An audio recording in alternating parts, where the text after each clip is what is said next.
ശ്രീവിദ്യേ പരിപൂർണമേരുശിഖരേ ബിന്ദുത്രികോണസ്ഥിതേ വാങ്മേ ശേഷരമേശരുദ്രചരണേ മഞ്ജേ ശിവാകാരകേ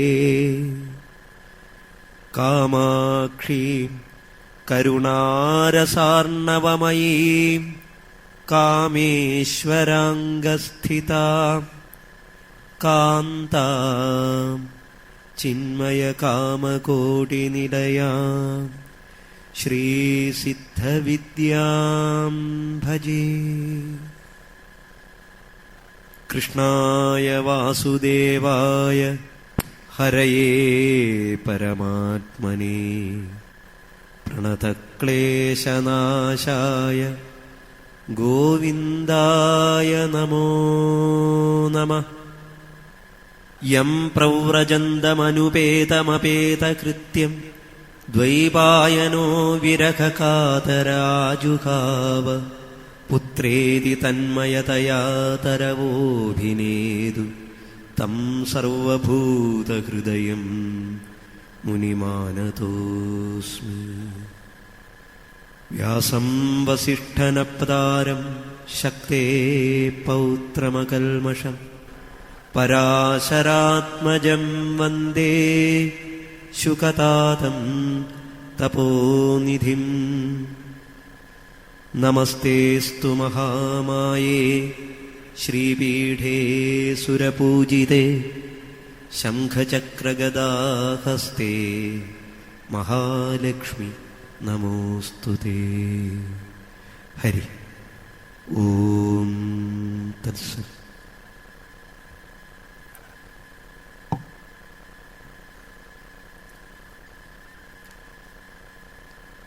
നൈമിഷാരണ്യത്തിലെ ഭാഗ്യം ചെയ്ത ഭാഗവതപ്രിയരെ, പവിത്രമായിരിക്കുന്ന ഈ സത്രവേദിയിൽ ഭാഗവത വിചാരം ചെയ്യുന്നതിന് വേണ്ടി ഈശ്വരനാൽ നിയോഗിക്കപ്പെട്ട നിമിഷം, ഇവിടെ വന്ന് ചർച്ച ചെയ്യേണ്ട വിഷയം എന്താണ് എന്ന് അറിഞ്ഞ നിമിഷം, വളരെ വ്യക്തമാണ്. ഭാഗവതത്തിലെ 3-ാമത്തെ സർഗത്തിലെ 5, 6, 7 എന്നിങ്ങനെയുള്ള അധ്യായങ്ങൾ വിതുര മൈത്രേയ സംവാദം എന്ന പേരിലാണ് ഈ അധ്യായങ്ങൾ അറിയപ്പെടുന്നത്. ബന്ധസർഗ നിരൂപണം. പുരാണ ലക്ഷണങ്ങളിൽ ഒന്നാണ് സർഗം എന്ന് പറയുന്നത്.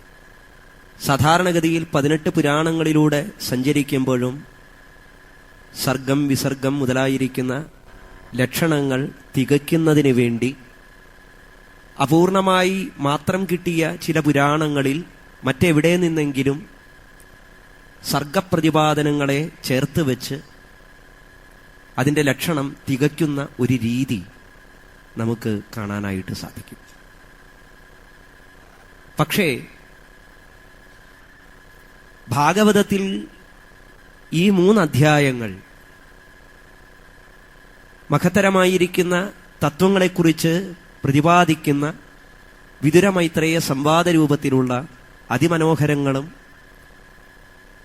ദാർശനിക ചിന്താതലങ്ങളിൽ ഒരു പക്ഷേ ഉദാത്തമായ പരിബോധാഗ്നിയെ ഉണർത്തുവാൻ ശക്തിയുള്ളതുമായ ഈ വിഷയം കൈകാര്യം ചെയ്യണം എന്ന് കേട്ടുകഴിഞ്ഞപ്പോൾ സത്യത്തിൽ ഞാൻ വല്ലാതെ ഹതാശനായിപ്പോയി. കാരണം എങ്ങനെയാണ് ഞാനിത് അവതരിപ്പിക്കേണ്ടത്?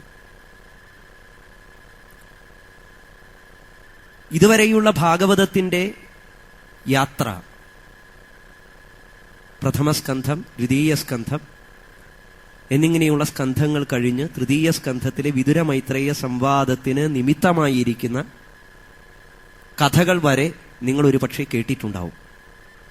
അതിനുശേഷം വിശദീകരിക്കുന്ന ഈ സംവാദം ഒരർത്ഥത്തിൽ ഭാഗവതം എന്ന അതിമഹത്തരമായ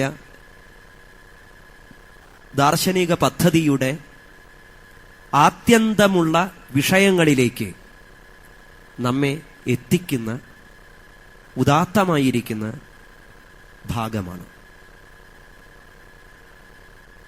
ജന്മാദ്യസ്യ യതോന്വയാദിതരതശ്ചാർത്ഥേഷ്വഭിജ്ഞസ്വരാട് തേനേ ബ്രഹ്മഹൃദായ ആദികവയെ മുഹ്യന്തി യത്സൂരയ തേജോ വാരിമൃതാം യഥാ വിനിമയോ യത്ര ത്രിസർഗോ മൃഷാ ധാംനാ സ്വേന സദാ നിരസ്ത കുഹകം സത്യം പരം ധീമഹി.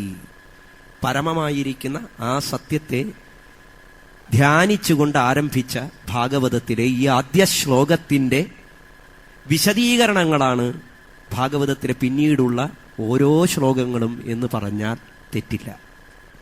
സത്യം പരം ധീമഹി എന്ന് ഭാഗവതത്തിലെ ഓരോ അധ്യായത്തിന്റെയും അവസാനം ചേർത്ത് വെച്ച് കഴിഞ്ഞാൽ അത് നമുക്ക് മനസ്സിലാക്കാനായിട്ട് സാധിക്കും. പരമമായിരിക്കുന്ന സത്യത്തെ നമ്മുടെ ഉള്ളിൽ തെളിയുന്നതിന് വേണ്ടി തന്നെയാണ് നാം ഇപ്പോൾ ഈ നൈമിഷാരണ്യത്തിനും ഒത്തുകൂടിയിരിക്കുന്നത്. ഭാഗവതത്തിലെ കഥാഗതി സാക്ഷാൽ മഹാവിഷ്ണുവിൽ നിന്ന് ബ്രഹ്മദേവനിലേക്കും, ബ്രഹ്മദേവനിൽ നിന്ന് നാരദനിലേക്കും, നാരദനിൽ നിന്ന് വേദവ്യാസനിലേക്കും, വേദവ്യാസനിൽ നിന്ന് ശ്രീശുക വൈശമ്പായനാദി പുത്രശിഷ്യ പരമ്പരകളിലേക്കും, അവരിലൂടെ സൂത പരമ്പരകളിലേക്ക്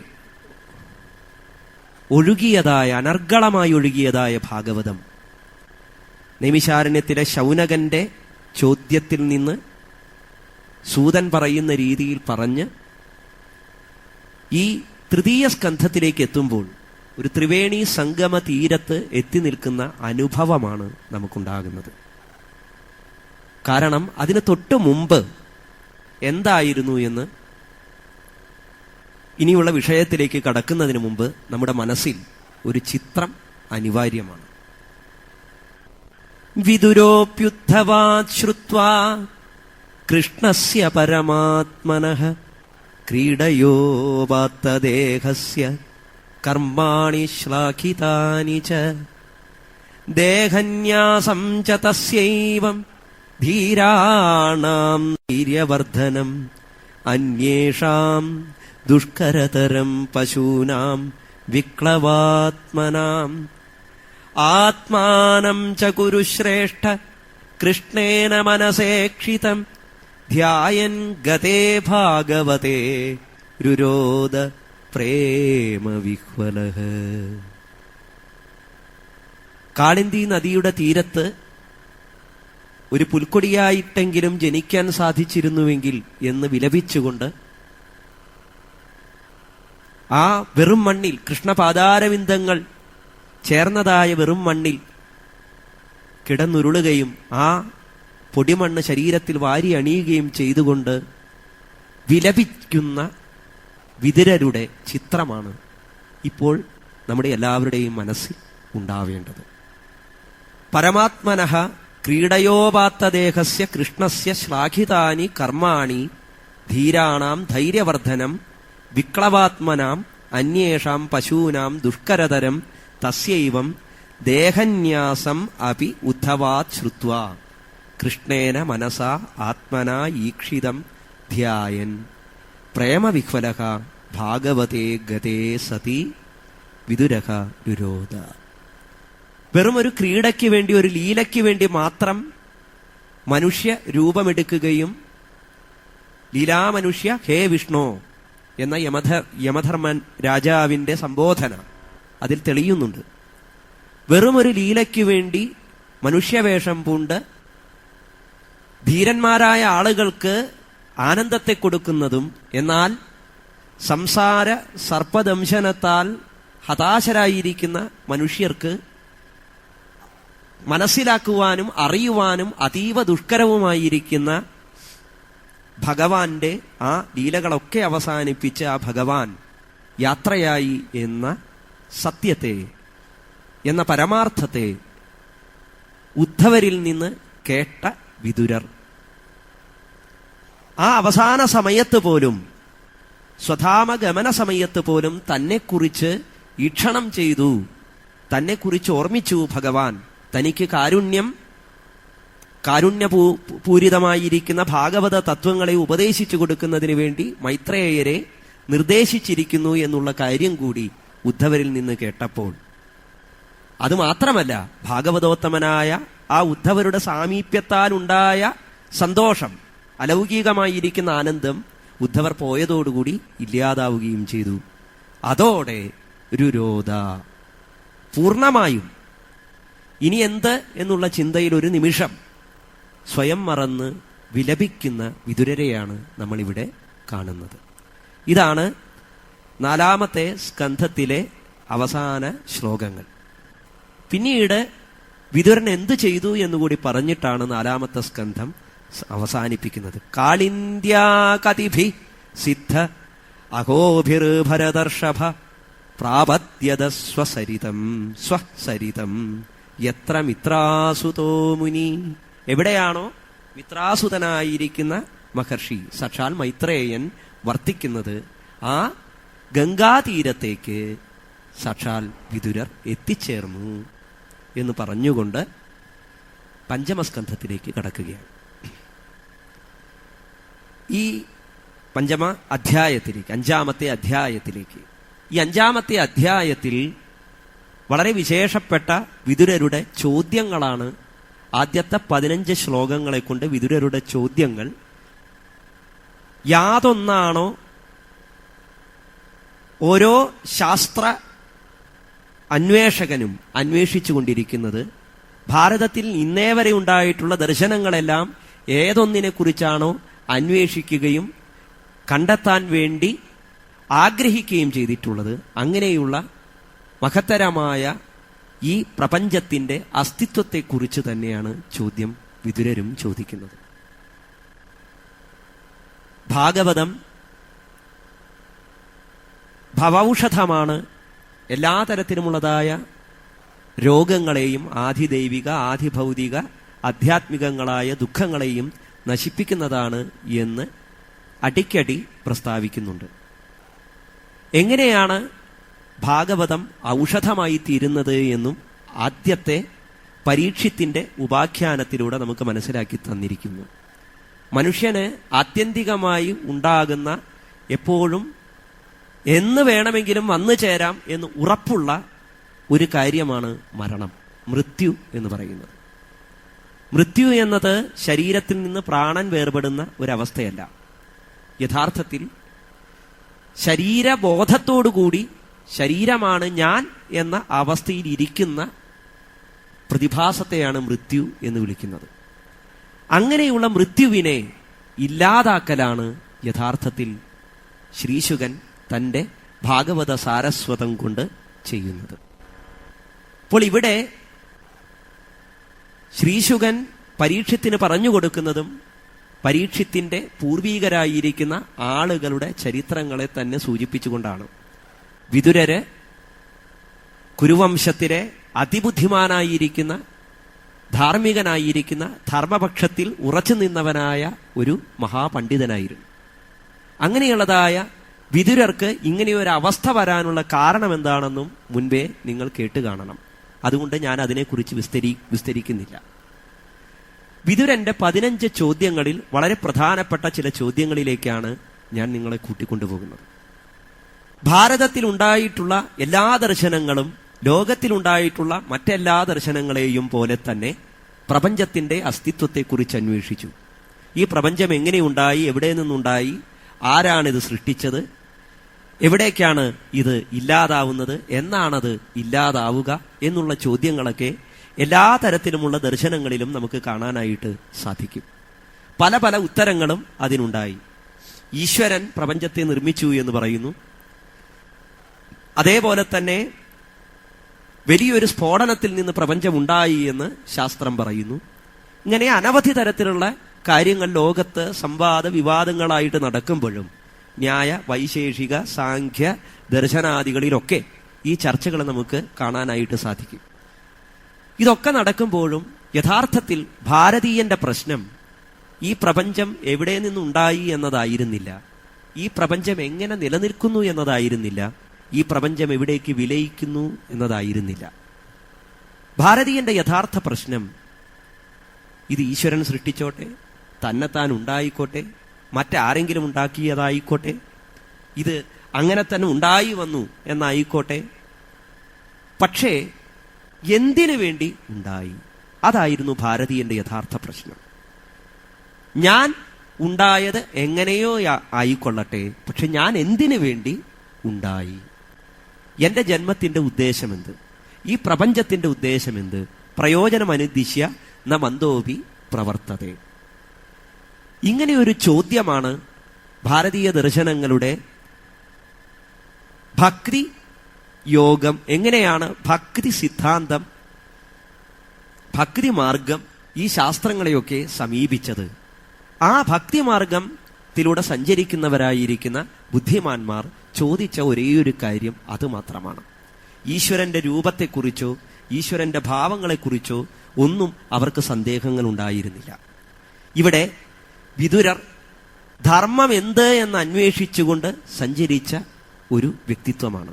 കുത്രധർമ്മ വ്യവസ്ഥിതി, ധർമ്മസ്യ തത്വം നിഹിതം ഗുഹായാം എന്നിങ്ങനെ വ്യാസൻ മഹാഭാരതത്തിലുടനീളം അന്വേഷിച്ചു കൊണ്ടിരുന്ന ആ ധർമ്മത്തെ അന്വേഷിക്കുന്നതിൽ പ്രധാന പങ്ക് വഹിച്ചത് വിതുരർ എന്ന കഥാപാത്രമാണ്.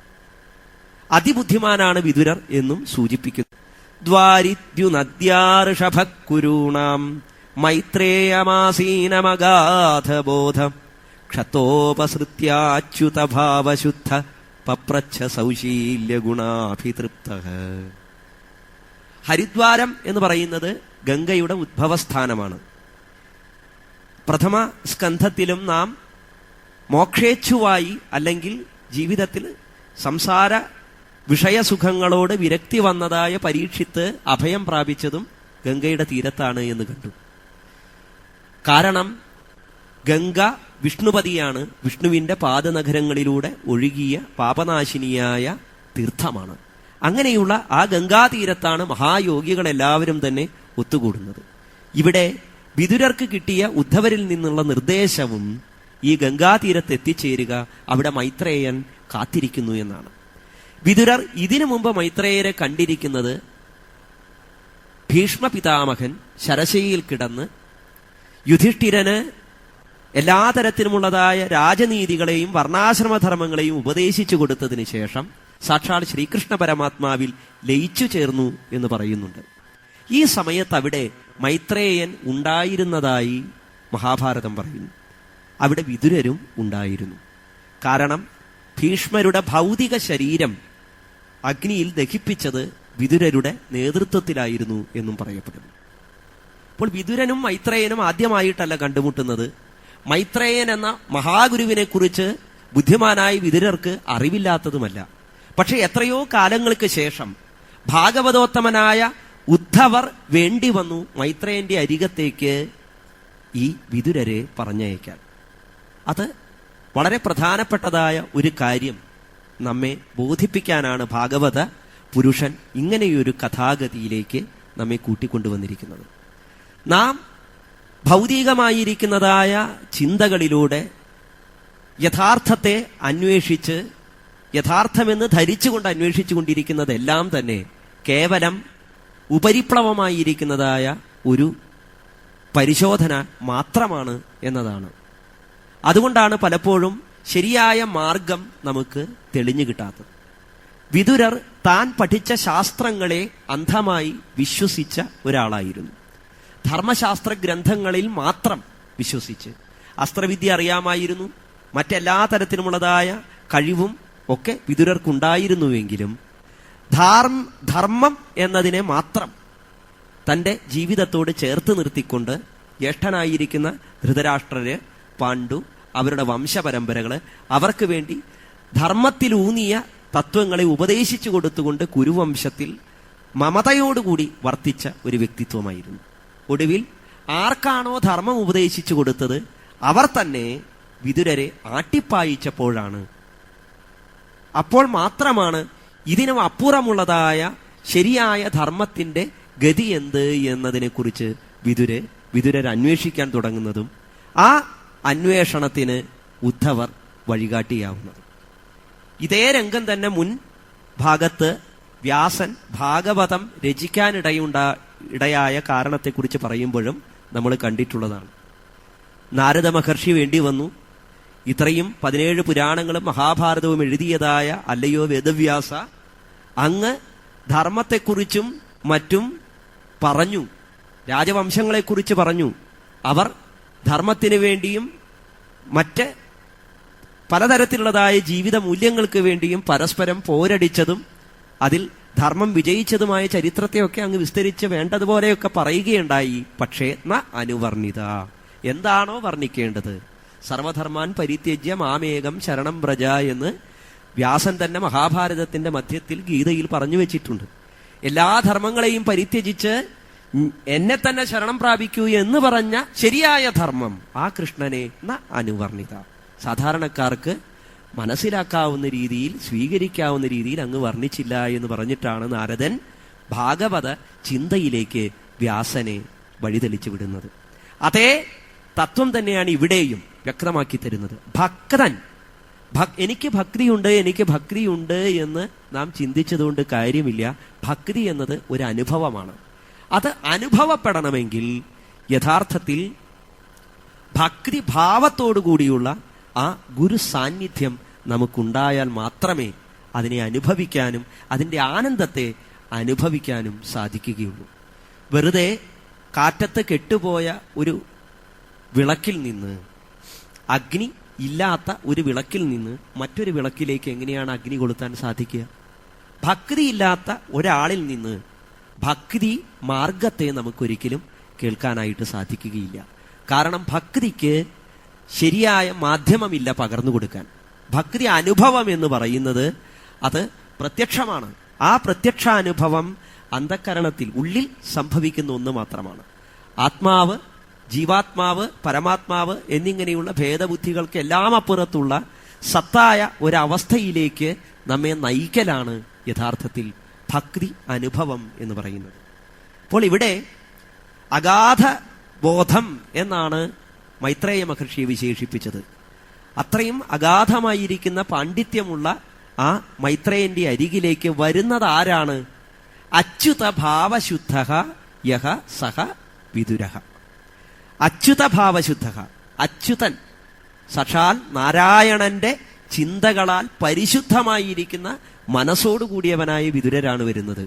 അപ്പോൾ മാത്രമേ ഈ പറയുന്ന സർവധർമാൻ പരിത്യജ്യ എന്ന് പറഞ്ഞ ആ വാക്യത്തിന്റെ അർത്ഥം മനസ്സിലാവുകയുള്ളൂ.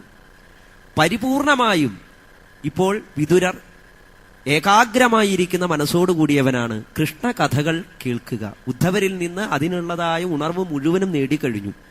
അങ്ങനെ എത്തുന്നതായ അച്യുത ഭാവശുദ്ധനായിരിക്കുന്ന ആ വിദുരർ ആദ്യമായി ചോദിക്കുന്ന ചോദ്യമോ സുഖായ കർമാണി കരോതി ലോകോ നതേ സുഖം വാന്യതുപാരമം വാ. ഈ പ്രപഞ്ചത്തില് സകല ജീവജാലങ്ങളും പ്രവൃത്തിയെ ചെയ്യുന്നത് സുഖത്തിന് വേണ്ടിയാണ്. ദുഃഖമില്ലായ്മ ചെയ്യുന്നതിന് വേണ്ടിയും പ്രവൃത്തിയെ ചെയ്യുന്നുണ്ട്, ഇല്ലേ? ഈ ലോകത്തെല്ലാവരും പ്രവൃത്തി ചെയ്യുന്നത് എന്തിനു വേണ്ടിയിട്ടാണ്? സുഖത്തിന് വേണ്ടിയിട്ടാണ്. ദുഃഖമില്ലായ്മ ചെയ്യുന്നതിന് വേണ്ടിയും പ്രവൃത്തി ചെയ്യുന്നുണ്ട്. പക്ഷെ ഇത് രണ്ടും ലോകത്ത് നടക്കുന്നുണ്ടോ? സുഖത്തിന് വേണ്ടി പ്രവർത്തിക്കുന്നവർക്ക് സുഖം ലഭിക്കുന്നുണ്ടോ? ദുഃഖത്തെ ഇല്ലായ്മ ചെയ്യാൻ വേണ്ടി പ്രവർത്തിക്കുന്നവർക്ക് ദുഃഖമില്ലാതിരിക്കുന്നുണ്ടോ? ഇല്ല. അപ്പോൾ പിന്നെ ഇതുകൊണ്ട് എന്താണ് പ്രയോജനം?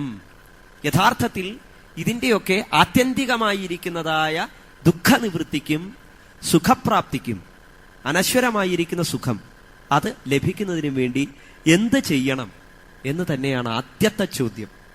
അപ്പൊ ആദ്യത്തെ ആ ചോദ്യം തന്നെ ഭഗവാനെ ഉദ്ദേശിച്ചിട്ടുള്ളതാണ്. എന്ന് വെച്ചാൽ ഭാഗവതത്തെ ഉദ്ദേശിച്ചിട്ടുള്ളതാണ്.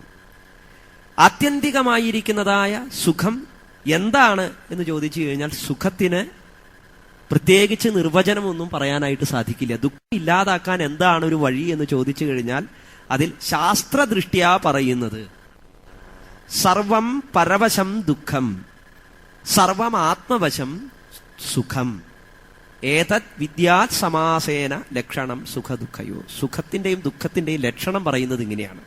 മറ്റുള്ളവരെ ആശ്രയിച്ചിരിക്കുന്നത് എന്തോ അത് ദുഃഖം, അവനവന്റെ മനസ്സിന് അധീനമായിരിക്കുന്നതോ സുഖം.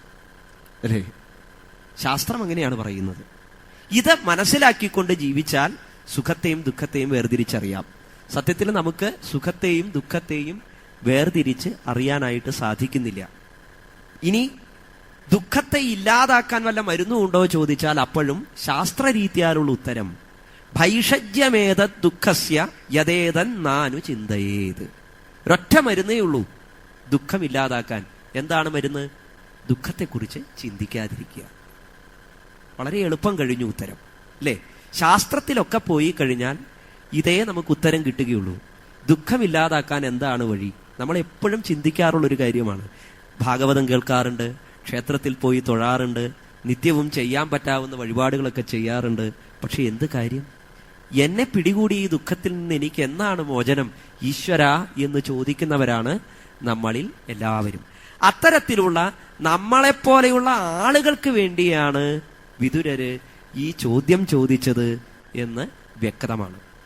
കാരണം എന്താണ്? നാം നേരത്തെ കണ്ടു, വിതുരര് അതീവ ബുദ്ധിമാനാണ്, അച്യുത ഭാവശുദ്ധനാണ്. യഥാർത്ഥത്തിൽ വിതുരരെ അവിടെ വിശേഷിപ്പിച്ചിരിക്കുന്നത് ക്ഷത്ത എന്നാണ്. ക്ഷത്തോപസൃത്യാച്യുത ഭാവശുദ്ധ. ക്ഷത്താവ്. ക്ഷത്ത എന്ന വാക്കിന്റെ അർത്ഥം ഇന്ദ്രിയങ്ങളെ, വാഹങ്ങളെ തടുക്കുന്നവൻ എന്നാണ്. നമ്മളെ മറ്റൊന്നിലേക്ക് നയിക്കുന്നത് എന്തോ അതിനെ തടുക്കുന്നവൻ. നമ്മളെ മറ്റൊന്നിലേക്ക്, വിഷയങ്ങളിലേക്ക് നയിക്കുന്നത് നമ്മുടെ ഇന്ദ്രിയങ്ങളാകുന്ന കുതിരകളാണ്, അല്ലേ? ഈ ശരീരമാകുന്നതായ രഥത്തിൽ കെട്ടിയിട്ടിരിക്കുന്ന ഇന്ദ്രിയങ്ങളാകുന്ന കുതിരകളാണ് നമ്മളെ വിഷയങ്ങളിലേക്ക് നയിച്ചുകൊണ്ടിരിക്കുന്നത്. അത്തരത്തിലുള്ള വാഹങ്ങളെ തടുത്തവനാരോ അവനാണ് ക്ഷത്ത. അപ്പൊ വിതുരരുടെ വിശേഷണം തന്നെ, വിതുരർ ഇപ്പോൾ സമാധിസ്ഥനാണ് യഥാർത്ഥത്തിൽ. അപ്പോൾ പിന്നെ മൈത്രേയരുടെ അടുത്ത് വന്ന് ചോദിച്ചത് എന്തിനാണെന്ന് ചോദിച്ചാൽ യതത്ര യുക്തം ഭഗവാൻ വദേന്നഹ.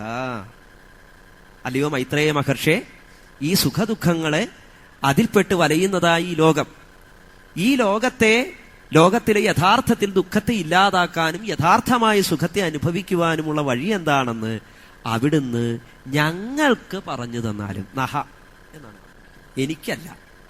ഒരിക്കലും തത്വ വിചാരം നടക്കുന്ന സമയത്ത് എനിക്കറിവുണ്ടാകണം എന്ന് വിചാരിച്ച് ആരെങ്കിലും ചോദ്യം ചോദിച്ചാൽ ആ ചോദ്യത്തിന് ഉത്തരം വേണ്ടതുപോലെ തെളിയുകയില്ല എന്നർത്ഥം. അതിന് കാരണം എന്താ? ഗുരുശിഷ്യഭാവം. നരനാരായണത്വങ്ങൾ ഭാഗവതത്തിൽ ഉടനീളം കാണാൻ സാധിക്കും. വ്യാസ നാരദ സംവാദമായാലും, ശ്രീശുക പരീക്ഷിത്ത് സംവാദമായാലും, ശൗനക സൂത സംവാദമായാലും, വിതുര മൈത്രേയ സംവാദമായാലും, ഇനി ഇങ്ങനെ നീണ്ടുപോവുകയാണ്. ഭാഗവതത്തിന്റെ അവസാനം വരെ ഈ ദ്വിത്വം കാണാൻ സാധിക്കും. ഈ ദ്വിത്വം എന്ന് പറയുന്നത് നരനും നാരായണനും തമ്മിലുള്ള സംവാദമാണ്. അത് ഭൗതികമായിരിക്കുന്ന ശരീരഭാവത്തിലല്ല കാണേണ്ടത്. നരത്വം എന്ന് പറയുന്നത് ജീവാത്മാവാണ്, നാരായണത്വം എന്ന് പറയുന്നത് പരമാത്മാവാണ്. പുരഞ്ജനോപാഖ്യാനമൊക്കെ നിങ്ങൾ കേൾക്കുമ്പോൾ നിങ്ങൾക്കത് മനസ്സിലാവും. അജ്ഞാതനാമാവെന്ന ഒരു സഖാവ്, ആ സഖാവ് നമ്മുടെ അരികത്തിരുന്നു കൊണ്ട് നമ്മുടെ ഓരോ സന്ദേഹങ്ങള് നമുക്ക് വന്ന് നെറ്റി ചുളിയുമ്പോഴും നമ്മുടെ അരികത്തിരുന്നു കൊണ്ട് രഹസ്യമായി മന്ത്രിച്ചു കൊണ്ടിരിക്കുന്നു. യഥാർത്ഥത്തിൽ അതിന്റെ ഉത്തരം ഇതാണ്, നീ എന്തിനാണ് ഇത് അന്വേഷിച്ചു പോകുന്നത് എന്ന് മൃദുവായി നമ്മളോട് സംവദിക്കുന്നുണ്ടെങ്കിലും നമ്മൾ അത് കേൾക്കുന്നില്ല. കാരണം നമ്മൾ ആരും അന്തർമുഖരല്ല, ബഹിർമുഖരാണ്. അകത്തേക്ക് നമ്മൾ പലപ്പോഴും നോക്കാറില്ല. അപ്പോൾ ഗുരുശിഷ്യ സംവാദ രൂപത്തിലാണ് ഇത് തെളിയുകയുള്ളൂ, പരിബോധാഗ്നി തെളിയുകയുള്ളൂ. ആചാര്യാധസ്ഥാരണി സമനുമിള ശിഷ്യരൂപോത്തരാരണ്യാവേധോത്പാസിതേന സ്ഫുടതര പരിബോധാഗ്നിന ദഹ്യമാനേ കർമാളീ വാസനാതൽകൃതതനുഭുവന ഭ്രാന്തി കാന്താരപൂരേ ദാഹ്യാഭാവേന വിദ്യാശിഖിനി ച വിരതേ ത്വന്മയീ ഖൽവവസ്ഥ. മേൽപ്പത്തൂരിന്റെ അതിമനോഹരമായൊരു ശ്ലോകമാണിത്. എങ്ങനെയാണ് ഈ പറഞ്ഞ ജ്ഞാനം? വിതുരരിവിടെ ചോദിച്ച ചോദ്യം തന്നെ നമുക്കൊന്നും മനസ്സിലായിട്ടുണ്ടാവില്ല. അപ്പൊ പിന്നെ ഉത്തരത്തിന്റെ കാര്യം പറയാനുമില്ല. ചോദ്യം തന്നെ മനസ്സിലാവാത്ത നിലയ്ക്ക് ഉത്തരത്തെക്കുറിച്ച് വല്ലാതെയൊന്നും നമ്മൾ പ്രതീക്ഷിക്കുകയും വേണ്ട, അല്ലേ? അപ്പോൾ ആദ്യം ചോദ്യം മനസ്സിലാവണമെങ്കിൽ ചോദ്യം ഏത് ഭാവത്തിൽ ചോദിച്ചു എന്നുള്ളതിനെ കുറിച്ച് മനസ്സിലാവണം. ചോദ്യോത്തരങ്ങൾ ഉണ്ടാകുന്നത് ശിഷ്യ ഒരു വക്താവും ശ്രോതാവും ഇരിക്കുമ്പോൾ അത് യാഗാഗ്നി കടയുന്ന അരണി പോലെയാണത്രേ. മുകളിലുള്ള അരണി, താഴെയുള്ള അരണി. അപ്പോൾ ഗുരുവും ശിഷ്യനും ഇങ്ങനെ മുകളിലത്തെയും താഴത്തെയും അരണി പോലെയാണ് ഇരിക്കുന്നത്. ഇരുന്നട്ടോ ആചാര്യാധസ്ഥാരണി, അടിയിലുള്ള അരണി ആചാര്യനാണ്, മുകളിലുള്ളതോ ശിഷ്യരൂപം. ഉത്തര അരണി എന്ന് പറയുന്നത് ശിഷ്യരൂപത്തിലുള്ള അരണിയാണ്. എന്നിട്ടോ ആവേദോദ്ഭാസിതേന, അത് പരസ്പരം ഇങ്ങനെ കൂടിച്ചേർന്ന് അങ്ങോട്ടും ഇങ്ങോട്ടും മഥനം ചെയ്യുന്ന സമയത്ത് അതിൽ നിന്ന് ഉയർന്നു വരുന്നതായ പരിബോധാഗ്നിന, പരിബോധാഗ്നി. എത്ര മനോഹരമായിട്ടാണ് ഈ ജ്ഞാനാഗ്നിയെ വിശേഷിപ്പിച്ചിരിക്കുന്നത്. ബോധാഗ്നി, ഈ ബ്രഹ്മജ്ഞാനം എന്ന് പറയുന്നത് ശരിയായിട്ടുള്ള ജ്ഞാനം. എന്ത് വന്നാലാണ് ഇരുട്ടില്ലാതായി തീരുക?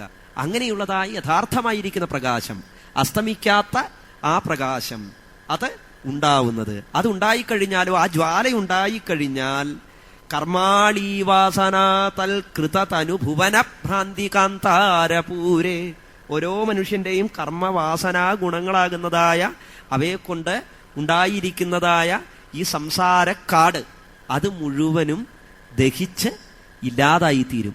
ഇത് മുഴുവൻ ദഹിച്ചില്ലാതായി കഴിഞ്ഞാലോ ദാഹ്യാഭാവേന, ഇനി ഒന്നും ദഹിക്കാനില്ല. സംസാരക്കാട് ദഹിച്ചു കഴിഞ്ഞാൽ പിന്നെ ഒന്നും ബാക്കി ദഹിക്കാനില്ല. അങ്ങനെ ബാക്കിയൊന്നും ദഹിക്കാനില്ലാത്ത ഒരവസ്ഥ വന്നു ചേരും. ത്വന്മയി ഖല്ലു അവസ്ഥ. അതാണ് അല്ലയോ ഗുരുവായൂരപ്പ നീ മാത്രമാകുന്ന അവസ്ഥ. ഞാനുമില്ല, നീയുമില്ല, ഒന്നുമില്ല. അത്തരത്തിലുള്ള ഒരു അവസ്ഥയിലേക്ക് എത്തിച്ചേരലാണ് ഈ ഗുരുശിഷ്യ ഭാവത്തിലുള്ള സംവാദം കൊണ്ട് നമ്മൾ മനസ്സിലാക്കേണ്ടത്. അതുകൊണ്ട് തന്നെ മൈത്രേയൻ ആദ്യം ചെയ്യുന്നത്, വിതുരര് ചോദിച്ച ചോദ്യം, ജനസ്യ കൃഷ്ണാത്മിമുഖസ്യ ദൈവാധർമ്മശീലസ്യ സുദുഃഖിതസ്യ അനുഗ്രഹായേക ചരന്തി നൂനം. അനുഗ്രഹായേക, ഞങ്ങളെപ്പോലെയുള്ള ബുദ്ധിയില്ലാത്ത ആളുകൾ. അവിടെ ഞങ്ങൾ എന്നുള്ള പദം കൊണ്ട് നമ്മളെയൊക്കെ തന്നെയാണ് ഉദ്ദേശിച്ചിരിക്കുന്നത്. അപ്പോ ബുദ്ധിയില്ലാത്ത ആളുകൾ എന്ന് പറഞ്ഞു കഴിഞ്ഞാൽ നമ്മുടെ ബുദ്ധി ഇല്ലായ്മയല്ല, ബുദ്ധി എല്ലാവർക്കും ഉണ്ട്, അല്ലേ? മനുഷ്യനും മൃഗങ്ങളും പക്ഷികളും ഒക്കെ തമ്മിൽ എന്താ വ്യത്യാസം? മനുഷ്യനെ എല്ലാറ്റിൽ നിന്നും വേർപെടുത്തുന്നത് എന്താന്ന് ചോദിച്ചാൽ നമ്മൾ എന്താ പറയാ? ബുദ്ധിയാണെന്ന് പറയും. എന്ത് ബുദ്ധി? വിശേഷ ബുദ്ധിയാണെന്ന് പറയും. എന്താ ഈ വിശേഷ ബുദ്ധി ചോദിച്ചാൽ? ഒരു നാരായണക്കിളി കൂടുകൂട്ടുന്ന പോലെ ഒരു കൂട് കൂട്ടാൻ നമുക്ക് പറ്റുമോ? പറ്റില്ല, അല്ലേ? എത്രയോ ജീവജാലങ്ങളെ അവയവയുടേതായ വിശേഷ ബുദ്ധി ഉപയോഗിച്ച് മനുഷ്യൻ അപ്രാപ്യമായ, മനുഷ്യന് ചിന്തയിൽ പോലും സങ്കല്പിക്കാൻ പറ്റാത്ത പലതും നിർമ്മിച്ചുകൊണ്ടിരിക്കുന്നു. അപ്പോൾ എന്താണ് മനുഷ്യനെ മറ്റുള്ളവയിൽ നിന്ന് വ്യത്യസ്തമാക്കുന്നതായ ഈ ബുദ്ധി എന്ന് പറയുന്നത്? നമ്മുടെ ബുദ്ധി യഥാർത്ഥത്തിൽ നമുക്ക് ദുഃഖമുണ്ടായിക്കഴിഞ്ഞാൽ, ജീവജാലങ്ങൾക്കായാലും മനുഷ്യനായാലും എല്ലാവർക്കും സുഖമുണ്ട്, ദുഃഖമുണ്ട്, അല്ലേ? ജീവികൾക്ക് ദുഃഖമുണ്ടാകുന്നു. ഇപ്പോ പക്ഷിക്കുഞ്ഞുങ്ങള് മരിച്ചു കഴിഞ്ഞാൽ പക്ഷികളായാലും കരയും, അല്ലേ?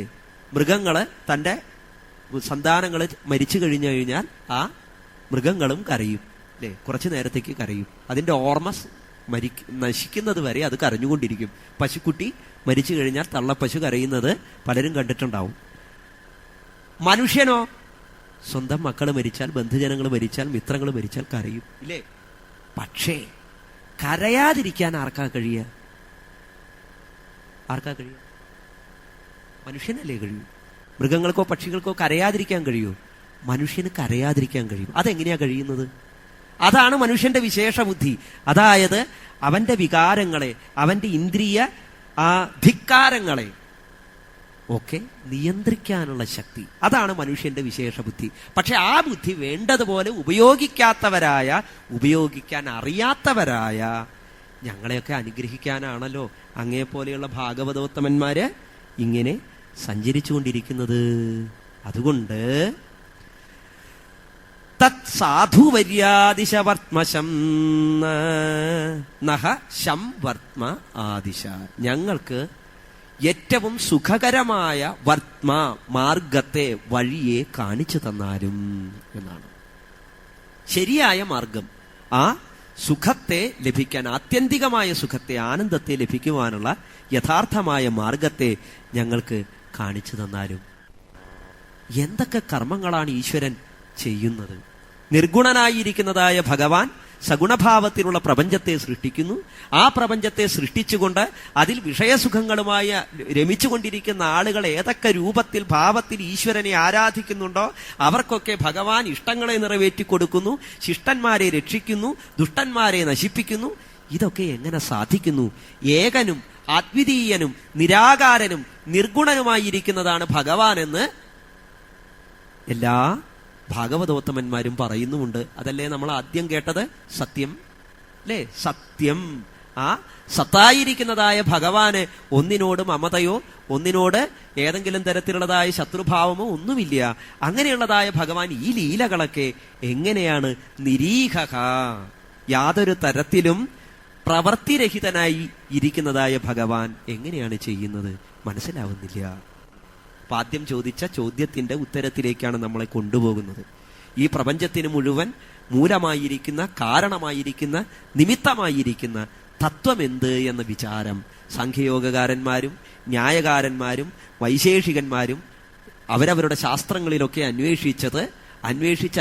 അന്വേഷിച്ചൊടുവിൽ ഉത്തരം കിട്ടാതെ എവിടെയൊക്കെയോ ചിതറിപ്പോയ ശാസ്ത്രങ്ങൾക്കെല്ലാം ഉത്തരം കൊടുക്കുന്നു ഭാഗവത പുരുഷൻ, ഭാഗവത ദർശനം. ദാ ഇവിടെ ആരംഭിക്കുകയാണ്. അതുകൊണ്ടാണ് ഞാൻ പറഞ്ഞത്, യഥാർത്ഥത്തിൽ ഈ 3 അധ്യായങ്ങൾ മനസ്സിലാക്കാതെ ഭാഗവതത്തിലൂടെ കടന്നുപോയാൽ ഒരിക്കലും ഭാഗവതത്തിന്റെ ലക്ഷ്യത്തിലേക്ക് എത്തിച്ചേരാൻ സാധിക്കുകയില്ല. ഈ പറയുന്ന സൂക്ഷ്മ പ്രപഞ്ചത്തിന്റെ ആവിർഭാവവും സൂക്ഷ്മ പ്രപഞ്ചത്തിൽ നിന്ന് സ്ഥൂലപ്രപഞ്ചം ഉണ്ടാകാനുണ്ടായ കാരണവും എന്താണെന്ന് വ്യക്തമാക്കുന്ന ഭാഗവതം എന്ന മഹത്തരമായിരിക്കുന്ന ഭക്തിയുടെ ഭാവത്തെ നമുക്ക് നൽകാൻ വേണ്ടി ആ ഈശ്വരൻ തന്നെ സ്വയം വേദവ്യാസനായി അവതരിച്ച് വിരചിച്ചതായ ഈ പരമമായിരിക്കുന്നതായ ഈ ഭക്തി അനുഭവത്തെ നമുക്ക് ലഭിക്കുകയില്ല ഈ 3 അധ്യായങ്ങളെ വേണ്ടതുപോലെ മനസ്സിലാക്കിയില്ലെങ്കിൽ. തത്വമാണ് പറയുന്നത്. ഈ പ്രപഞ്ചം എവിടെ നിന്നുണ്ടായി എന്ന് തന്നെ ആദ്യം പറയുന്നു. എങ്ങനെയാ ഉണ്ടായത് എന്നതിനെ കുറിച്ച് വിതുരര് ചോദ്യം ചെയ്യുന്നു. ദ്വിജഗോസുരാണാം വിധത്തെ. ബ്രാഹ്മണന്മാര്, പശുക്കള്, ദേവന്മാര്, ഇവർക്കൊക്കെ കർമ്മങ്ങള്, ഈ കർമ്മഫലങ്ങളെ കൊടുക്കുന്നതായ ഈശ്വരൻ ഇതൊക്കെ എങ്ങനെയാണ് നിരീഹനായി നിന്നുകൊണ്ട് ചെയ്യുന്നത്? ഇനി വെറും ഒരു ലോകം, നമ്മൾ ഈ ചുറ്റും കാണുന്ന ലോകമല്ല എന്ന് എനിക്കറിയാം. ചോദ്യം ചോദിക്കുന്ന വിതുരര് പറയുകയാണ്, ലോകാനലോകാൻ സഹലോകപാലാൻ. ലോകമുണ്ട്, അലോകമുണ്ട്. സൂര്യപ്രകാശം എത്തുന്ന ദിക്കുവരെയുള്ള ഭാഗമാണ് സസ്യാദി ജാലങ്ങളിൽ അവയിൽ പരസ്പരം ആശ്രയിച്ച് ജീവിക്കുന്നതായ ജീവികളുള്ള ലോകമാണ് ലോകം. അന്ധകാരം വ്യാപിച്ചിരിക്കുന്ന പ്രകാശം എത്തിപ്പെടാത്ത ലോകമാണ് അലോകം. അവിടെയുള്ള ജീവികൾക്കോ പ്രകാശത്തിന്റെ ആവശ്യമില്ല, ഈ അതേപോലെ തന്നെ സസ്യാദികളുടെ ആവശ്യമില്ല. ആ ഇരുട്ട് തന്നെ അവർക്ക് ജീവനോപാധിയായി തീരുന്നു. അങ്ങനെയുള്ളതായ ലോകത്തെയും അലോകത്തെയും വേർതിരിച്ചു നിർത്തുന്നതായ അതിർത്തി കാവൽക്കാരെ പോലെയുള്ളതായ ആ ലോകപാലന്മാര്, ഇങ്ങനെയൊക്കെയുള്ളതായ ഈ ലോകത്തിന്റെ യഥാർത്ഥമായിരിക്കുന്ന സ്വരൂപം എന്താണ്? ഇതിനെ ഭഗവാൻ എങ്ങനെയാണ് സൃഷ്ടിച്ചത്? എന്തിനാണ് സൃഷ്ടിച്ചത്? എങ്ങനെ എന്നുള്ളതല്ല നമ്മുടെ വിഷയം, എന്തിന് എന്നത് തന്നെയാണ് വിഷയം. സാ ശ്രദ്ധാനസ്യ വിവർദ്ധമാന വിരക്തിമന്യത്ര കരോതി പുംസ ഹരേ പദാനുസ്മൃതി നിർവൃതസ്യ സമസ്ത ദുഃഖാത്യയമാശുധത്തെ. ഇതൊക്കെ കേവലമായിരിക്കുന്നതായ ശാസ്ത്രരീത്യാ പറഞ്ഞു തന്നിട്ട് കാര്യമില്ല. വിതുരർ അതും കൂടി ഉറപ്പിക്കുകയാണ്. കാരണം ഭാഗവതോത്തമനാണ് പറയുന്നത്, അതൊക്കെ അറിയാം. എങ്കിലും എനിക്ക് മനസ്സിലാക്കാൻ വേണ്ടിയല്ല ചോദിക്കുന്നത് എന്നത് വ്യക്തമാക്കി കൊടുക്കുകയാണ്. ആ ഭഗവത് കൃഷ്ണ കഥകളില് രതിയില്ലാത്തവരായ ആളുകൾക്ക് ആ സംസാര ജീവിതം, ഈ ലൗകികമായിരിക്കുന്ന വിഷയസുഖങ്ങൾ യഥാർത്ഥമാണെന്ന് തോന്നുന്നു, അതാണ് സത്യമാണെന്ന് തോന്നുന്നു. ആ സത്യത്തിൽ കുടുങ്ങിക്കൊണ്ട് തന്നെ അവർ ജീവിതത്തെ ജനന മരണ ചക്രത്തിലൂടെ അങ്ങനെ നയിച്ചുകൊണ്ടിരിക്കുന്ന അവർക്ക് എന്തെങ്കിലും മോക്ഷം വേണ്ടേ? അത് മോക്ഷം കിട്ടണമെങ്കിൽ എന്ത് വേണം? അബദ്ധത്തിലെങ്കിലും ഈശ്വരനെ കുറിച്ച് ചിന്തിക്കാൻ തക്കവണ്ണമുള്ള ഒരു ബീജം അവരുടെ കാതുകളിൽ വന്നു വീഴണം. അപ്പൊ അതിന് തക്കതായ രീതിയിൽ എനിക്ക് ഈ തത്വത്തെ ഉപദേശിച്ചു തന്നാലും എന്ന് ചോദിച്ച ആ വിതുരരോട് അഭിനന്ദിച്ചുകൊണ്ട് മൈത്രേയൻ പറയുന്നു. നേരത്തെ പറഞ്ഞ പരിബോധാഗ്നി തെളിയണമെങ്കിൽ ചോദ്യകർത്താവിനെ അഭിനന്ദിക്കണം. ചോദ്യം ചോദിച്ചു, ആ ചോദ്യം ഉത്തരം പറയുന്ന ആളെ ആനന്ദിപ്പിക്കുന്നതാണ്. കാരണം എന്താ? ഭാഗവതന്മാരെ സംബന്ധിച്ചിടത്തോളം ചോദ്യം ഈശ്വരനെ കുറിച്ചുള്ളതാണെങ്കിൽ, ഭാഗവതത്തെക്കുറിച്ചുള്ളതാണെങ്കിൽ, ഭഗവാനെ കുറിച്ചുള്ളതാണെങ്കിൽ, കൃഷ്ണനെ കുറിച്ചുള്ളതാണെങ്കിൽ ഇതിൽ പരമാനന്ദം വേറൊന്നുമില്ല. അതുകൊണ്ട് തന്നെ ഭാഗവതോത്തമന്മാര് പറയും, ഇനി എത്ര ജന്മജന്മാന്തരങ്ങൾ ഉണ്ടായാലും മോക്ഷം വേണോ ചോദിച്ചാൽ വേണ്ട എന്ന് പറയും. എന്താ കാരണം? ചോദ്യം ഇങ്ങനെ ഉണ്ടായിക്കൊണ്ടിരിക്കുകയാണെങ്കിൽ പിന്നെ എന്തിനാ മോക്ഷം? ചോദ്യം കേൾക്കുന്ന നിമിഷത്തിൽ തന്നെ മോക്ഷാവസ്ഥയിലാണ്, അല്ലേ? പിന്നെ അവിടെ നിന്ന് വരുന്ന വാക്കുകളൊക്കെയോ ശ്രീശുകൻ പറഞ്ഞതുപോലെ സാക്ഷാൽ ഭഗവത് സ്വരൂപം തന്നെയാണ് വാക്ക്, അല്ലാതെ വേറൊന്നുമല്ല, കേവലമായിട്ടുള്ള വൈഖരിയല്ല ഒഴുകി വരുന്നത്. അതുകൊണ്ട് ആ മൈത്രേയ മഹർഷി അതാ വിതുരരെ അഭിനന്ദിച്ചുകൊണ്ട് പറയുകയാണ്, സാധുപൃഷ്ടം ത്വയാ സാധോ ലോകാൻ സാധ്വനുഗൃഹത കീർത്തിം വിതന്വത ലോകേ ആത്മനോധോക്ഷജാത്മനഃ. മറ്റുള്ളവർക്ക് കൂടി ഉപകാരപ്രദമായ ചോദ്യമാണ് വിതുരർ ചോദിച്ചത് എന്നുള്ളത് കൊണ്ട് സാധു എന്ന് തന്നെ പ്രയോഗിച്ചു. കാരണം എന്താ? സാധുജനങ്ങളുടെ ലക്ഷണം അതാണ്. അവനവന് മാത്രമുള്ള സുഖമല്ല അവർ ആഗ്രഹിക്കുക, മറ്റുള്ളവർക്ക് കൂടി സുഖം വരണമെന്ന് ആഗ്രഹിക്കും. അത്തരത്തിലുള്ള കർമ്മങ്ങൾ മാത്രമേ അവർ ചെയ്യുകയുള്ളൂ. അങ്ങനെയുള്ള ആ വിതുരരോട് പിന്നെ പറയുന്നത്, അങ്ങ് ഈ ചോദിച്ചതിൽ വലിയ അത്ഭുതമൊന്നുമില്ല. പുഞ്ചിരിച്ചുകൊണ്ട് മൈത്രേയൻ പറയുകയാണ്, നൈതച്ചിത്രം ത്വയി ക്ഷത്രബാദരായണ വീര്യജേ ഗൃഹീതോനന്യഭാവേന യദ്വയാ ഹരിരീശ്വരഃ മാണ്ഡവ്യശാപാത് ഭഗവാൻ പ്രജാ സംയമനോ യമഃ ഭ്രാതു ക്ഷേത്രേ ഭുജിഷ്യായാം ജാത സത്യവതീ സുതാത്. വിതുരരുടെ ചോദ്യത്തിലെ അന്തരാർത്ഥം എന്താണെന്ന് മനസ്സിലാക്കാൻ കഴിവുള്ളയാളാണ് മൈത്രേയൻ. അതുകൊണ്ടാണ് ഇങ്ങനെ തന്നെ ഉത്തരം പറയുന്നത്. വിതുരർ എന്താ ചോദിച്ചത്? ലോകത്തിന് നമുക്കൊക്കെ കേട്ടപ്പോൾ എന്താ തോന്നിയത്? ഈ പ്രപഞ്ചം എങ്ങനെ ഉണ്ടായി എന്നല്ലേ ചോദിച്ചുള്ളൂ, എന്തിനാ ഉണ്ടായി എന്നല്ലേ ചോദിച്ചുള്ളൂ, നമുക്ക് അത്രയും മനസ്സിലായുള്ളൂ. പക്ഷെ വിതുരർ അതിനുള്ളിൽ ഒരു കാര്യം കൂടി ഒളിപ്പിച്ചു വെച്ചിരിക്കുന്നു. എന്താ അത്? ഞാൻ എന്തിനാ ഉണ്ടായേ? എന്റെ ധർമ്മം, എന്റെ ജന്മം എന്തിനു വേണ്ടിയിട്ടാണ്? എന്റെ ഈ ജീവിതം സാർത്ഥകമാകുന്നത് എപ്പോഴാണ്? എന്തായാലും ഈശ്വരന്റെ ഏതോ ഒരു ഇച്ഛയെ പൂർത്തീകരിക്കുന്നതിന് വേണ്ടിയാണ് നമ്മളെല്ലാവരും ജനിച്ചിരിക്കുന്നത്. അത്തരത്തിലുള്ള ചോദ്യമാണെന്ന് മനസ്സിലാക്കിക്കൊണ്ട് ആ സന്ദേഹം ആദ്യം തീർക്കുകയാണ്. അങ്ങ് ഈ ചോദ്യം ചോദിച്ചതിൽ ഒരു അത്ഭുതവുമില്ല. കാരണം വ്യാസന്റെ പുത്രനല്ലേ അങ്ങ്. സാക്ഷാൽ വേദവ്യാസന് ദാസിപ്പെണ്ണിൽ വിചിത്രവീര്യന്റെ ഭാര്യമാരായിരിക്കുന്ന അംബികയുടെയും അംബാലികയുടെയും ദാസിപ്പെണ്ണിൽ ജനിച്ച പുത്രനാണങ്ങ്. ദാസിപ്പെണ്ണാണെന്ന് പറഞ്ഞിട്ട് കാര്യമില്ല, വീര്യം വ്യാസന്റെയാണ്.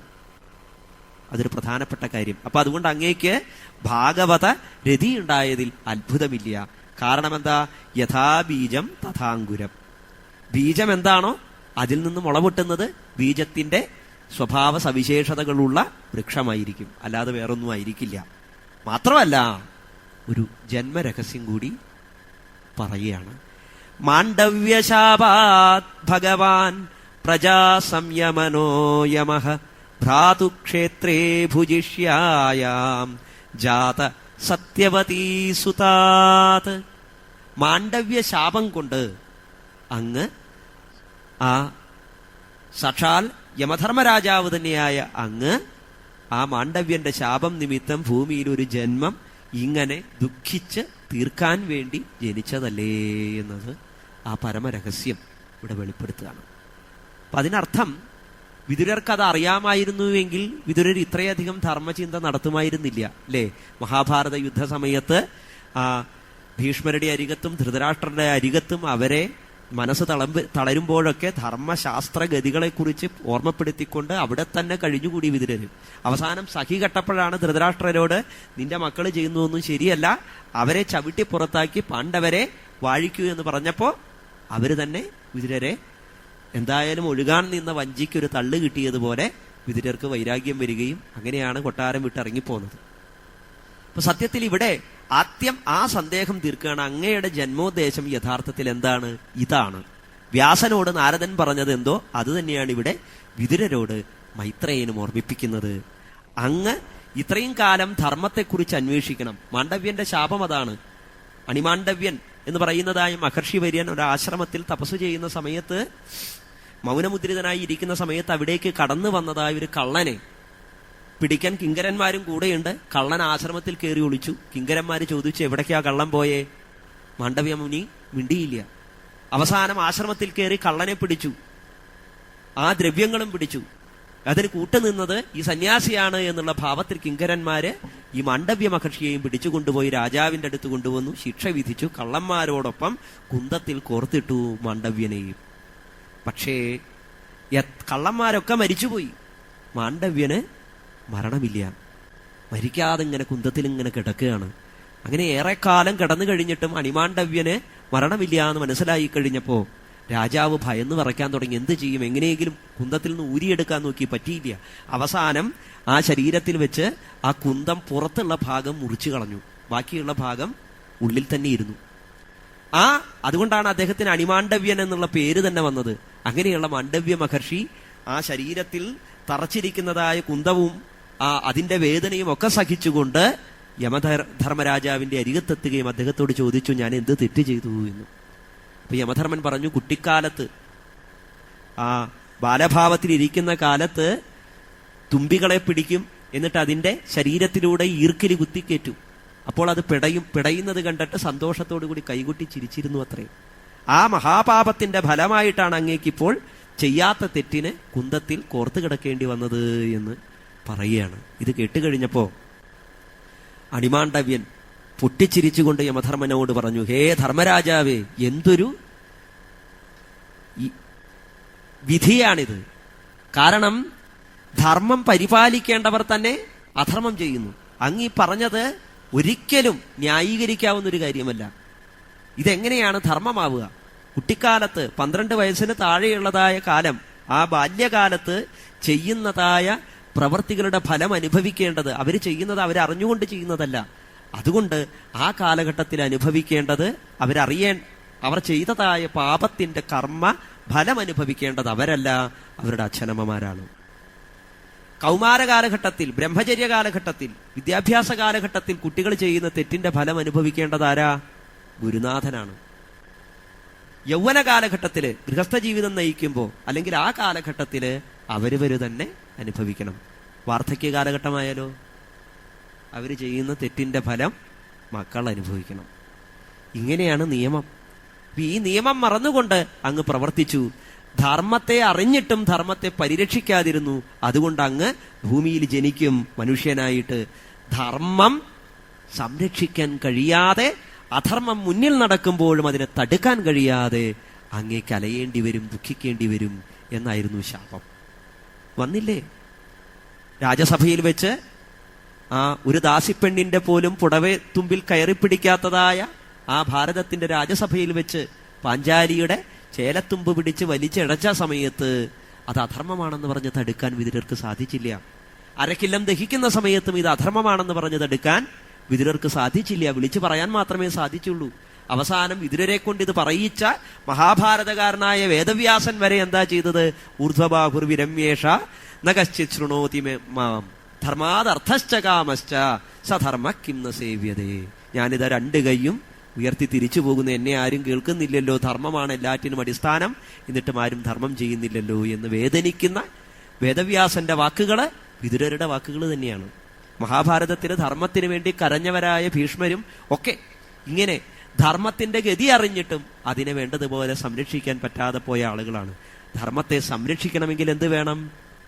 അർജുനനെ പോലെ കൃഷ്ണൻ സഖാവും ആ കൃഷ്ണ ഭാവം തന്നോടെ ഒപ്പം എപ്പോഴും ഈശ്വരനുണ്ട് എന്നുള്ള ബോധമുള്ളവർക്ക് ധർമ്മത്തെ രക്ഷിക്കാൻ അവിടെ വേറെ യാതൊരു തരത്തിലുമുള്ളതായ ദുർബലതയും ഉണ്ടാവില്ല. അഥവാ ദുർബലതയുണ്ടായാലോ ക്ഷുദ്രം ഹൃദയ ദൗർബല്യം ത്യക്ത ഉത്തിഷ്ഠ എന്ന് പറഞ്ഞ് ഭഗവാൻ തന്നെ അടുത്തു വരും. ഭക്തിഭാവമില്ലാതെ ധർമ്മശാസ്ത്രം അറിഞ്ഞിട്ട് കാര്യമില്ല, യാതൊരു ലോകത്തിലെ ഒരു ശാസ്ത്രവും അറിഞ്ഞിട്ട് കാര്യമില്ല. അതറിയാൻ വേണ്ടി തന്നെയാണ് മാണ്ഡവ്യന്റെ ശാപത്താൽ വിതുരനായി ജനിച്ചത്. അങ്ങനെയുള്ളതായ അങ്ങയുടെ ചോദ്യം വളരെ ഉചിതമായത് തന്നെ കുറിക്കൊണ്ടിരിക്കുന്നു. ഭാഗവതോത്തമന്മാർക്ക് ആനന്ദത്തെ ഉളവാക്കുന്ന ചോദ്യമാണ് അങ്ങ് ചോദിച്ചത് എന്ന് പറയുകയാണ്. ഭഗവാനേക ആസേദമഗ്ര ആത്മാത്മനാം വിഭുഃ. ഇനി ഇവിടുന്ന് അങ്ങോട്ടുള്ള ശ്ലോകത്തിൽ മുഴുവൻ ഈ പ്രപഞ്ചത്തിന്റെ കാരണമായിരിക്കുന്നതായ നിമിത്ത കാരണമായിരിക്കുന്ന ആ സർഗത്തെക്കുറിച്ച് വിശദീകരിക്കുകയാണ്. ഈ പ്രപഞ്ചത്തിൽ ആകെ ആദ്യം ഉണ്ടായിരുന്നത് എന്താ? നാസദാസീന്നോ സദാസി തദാനിം. യാതൊന്നാണ് ഇല്ലാത്തത്, ആ ഇല്ലാത്തത് ഉണ്ടായിരുന്നത് എന്നിങ്ങനെയുള്ള ഭേദബുദ്ധിയില്ലാത്ത ഒരവസ്ഥയുണ്ട്. അതാണ് അന്നുണ്ടായിരുന്നത്. ഇത് വാക്കുകൊണ്ട് പറയാവുന്നതല്ല, അവാച്യമാണ് എന്നുള്ളത് കൊണ്ട് തന്നെ ഭഗവാനേക ആസേദമഗ്ര ആത്മാത്മനാം വിഭുഃ. ഭഗവാൻ മാത്രമായിരുന്നു അന്ന് ഉണ്ടായിരുന്നത് എന്ന് പറഞ്ഞ് തുടങ്ങുകയാണ്. ആത്മാവാ ഇതമേക ഏവാഗ്ര ആസീത്. ബിംബരൂപേണ ഏകനാണ് ഭഗവാൻ, നിർഗുണനാണ് ഭഗവാൻ. സഗുണഭാവത്തിൽ നാം ആരാധിക്കുന്നതായ ഭഗവത് തത്വത്തെയല്ല ഇവിടെ പ്രതിപാദിച്ചിരിക്കുന്നത്. അങ്ങനെയുള്ളതായ ഭഗവാൻ സവാ ഏഷ തഥാ ദ്രഷ്ട നാപശ്യത് ദൃശ്യമേകരാട്. ഭഗവാൻ മാത്രമേ ഉള്ളൂ എന്തെങ്കിലും കാണാനായിട്ട്. ഭഗവാനെ കാണാൻ ഭഗവാൻ മാത്രമേ ഉള്ളൂ. കാണുക എന്നതായ ഒരവസ്ഥ പോലും ഇല്ലാത്ത നിലയ്ക്ക് എങ്ങനെ ഭഗവാൻ ഉണ്ട് എന്നത് വാക്കുകൊണ്ട് വ്യക്തമായിട്ട് പറയാൻ സാധിക്കും എന്ന ആ അവസ്ഥയാണ് സാഖ്യകാരന്മാര് ഈശ്വരാസിദ്ധേ എന്നുള്ളതായ പ്രമാണമായിട്ട് എടുത്തിട്ട് ഈശ്വരനില്ല എന്ന നാസ്തിക വചനമായിട്ട് പിന്നീട് വിശദീകരിച്ചത് പല വ്യാഖ്യാതാക്കളും. സത്യത്തിൽ ഈശ്വരാസിദ്ധേ എന്ന് പറഞ്ഞാൽ ഈശ്വരൻ ഇല്ല എന്നല്ല അർത്ഥം, ഈശ്വരൻ ഉണ്ട് എന്നതിന് തെളിവില്ലാത്തതിനാൽ എന്നാണ്. എന്ന് വെച്ചാൽ ഉണ്ട് എന്ന് തെളിയണമെങ്കിൽ ഈശ്വരൻ അല്ലാത്ത ഒന്ന് അപ്പുറത്തുണ്ടാവണം. വേണ്ടേ? നമുക്ക് എന്തെങ്കിലും ഒരു വസ്തു ഉണ്ട് എന്ന് പറയണമെങ്കിൽ ആ വസ്തു അല്ലാത്ത മറ്റൊന്നിനെ അത് പറയാനായിട്ട് സാധിക്കൂ എന്ന് പറയുന്നത് പോലെ ഈശ്വരാസിദ്ധേ എന്ന സാഖ്യ നാസ്തിക പ്രമാണം സത്യത്തിൽ നാസ്തികത്വമല്ല, അത് ആസ്തിക്യ ബുദ്ധി തന്നെയാണ്. അത് മാത്രമേ ഉണ്ടായിരുന്നുള്ളൂ. അതുകൊണ്ട് മറ്റൊന്ന് ഇല്ലാത്തതിനാൽ അത് ഉണ്ട് എന്നതിനെ വാക്കുകൊണ്ട് പറയുക എളുപ്പമുള്ളൊരു കാര്യമല്ല.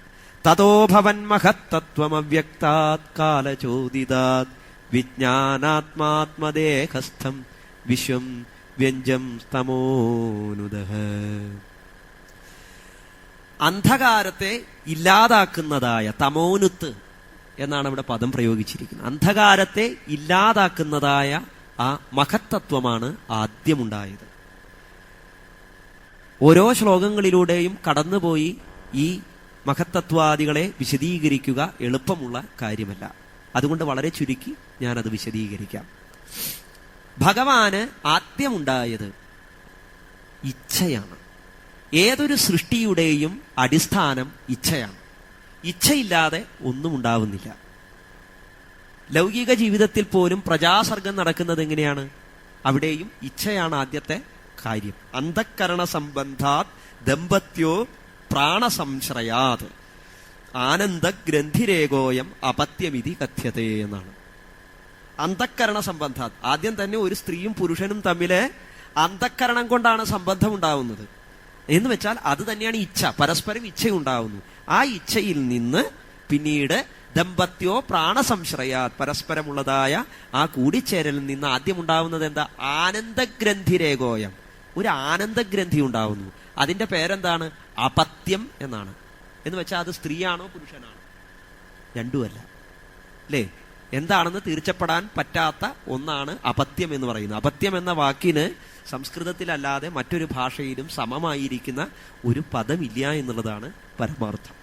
അതാണ് അപത്യം. ദശരഥസ്യ അപത്യം പുമാൻ ദാശരഥി എന്ന് പറയും ശ്രീരാമൻ. അപത്യം പുരുഷനായത് ശ്രീരാമൻ എന്ന് പറയും. അതേപോലെ തന്നെ ജനകസ്യ അപത്യം സ്ത്രീ ജാനകി, ജനകന്റെ അപത്യം സ്ത്രീ ആയത് ജാനകി എന്ന് പറയും.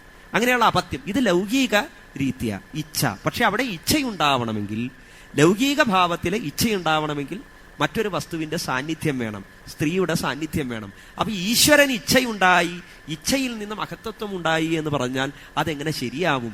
ഇച്ഛയുണ്ടാവണമെങ്കിൽ അപ്പുറത്ത് എന്തെങ്കിലും വേണ്ടേ എന്നുള്ളതാണ്. ഇപ്പോഴവിടെ പറയുകയാണ്, ഈശ്വരേച്ഛ ശക്തി. ഈശ്വരന്റെ ഇച്ഛ എന്ന് പറയുന്നത് സ്വയം ഏകരൂപമായിരിക്കുന്നതായ ഭഗവാന് ബഹുരൂപമായിരിക്കാനുള്ള തോന്നലുണ്ടായി എന്നാണ്. അതെന്തിനു വേണ്ടിയിട്ടാണ്? ലീലയ്ക്ക് വേണ്ടിയിട്ട്.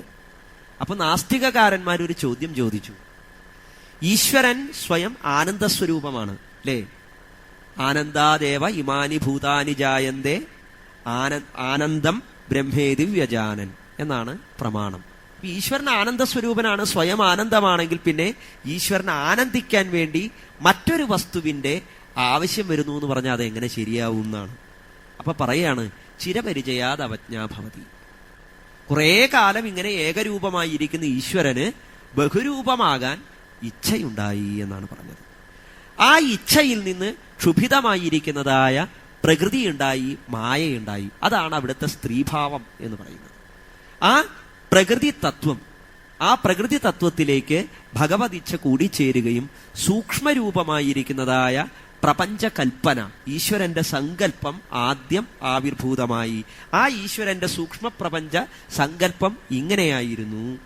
മായയോട് കൂടിച്ചേർന്നതായ ആ ഭഗവതിച്ഛ മഹത്തത്വങ്ങളായി മാറി എന്നാണ്.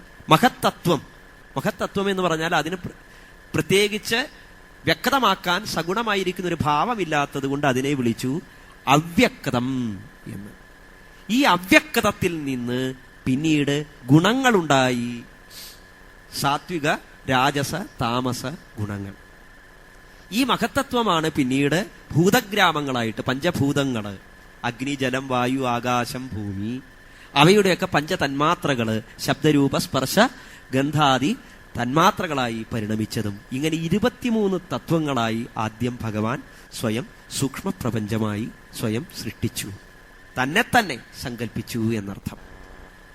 ഈ തന്നെ സങ്കല്പിക്കുമ്പോൾ അതിനും ഒരു ക്രമം പറയുന്നുണ്ട്.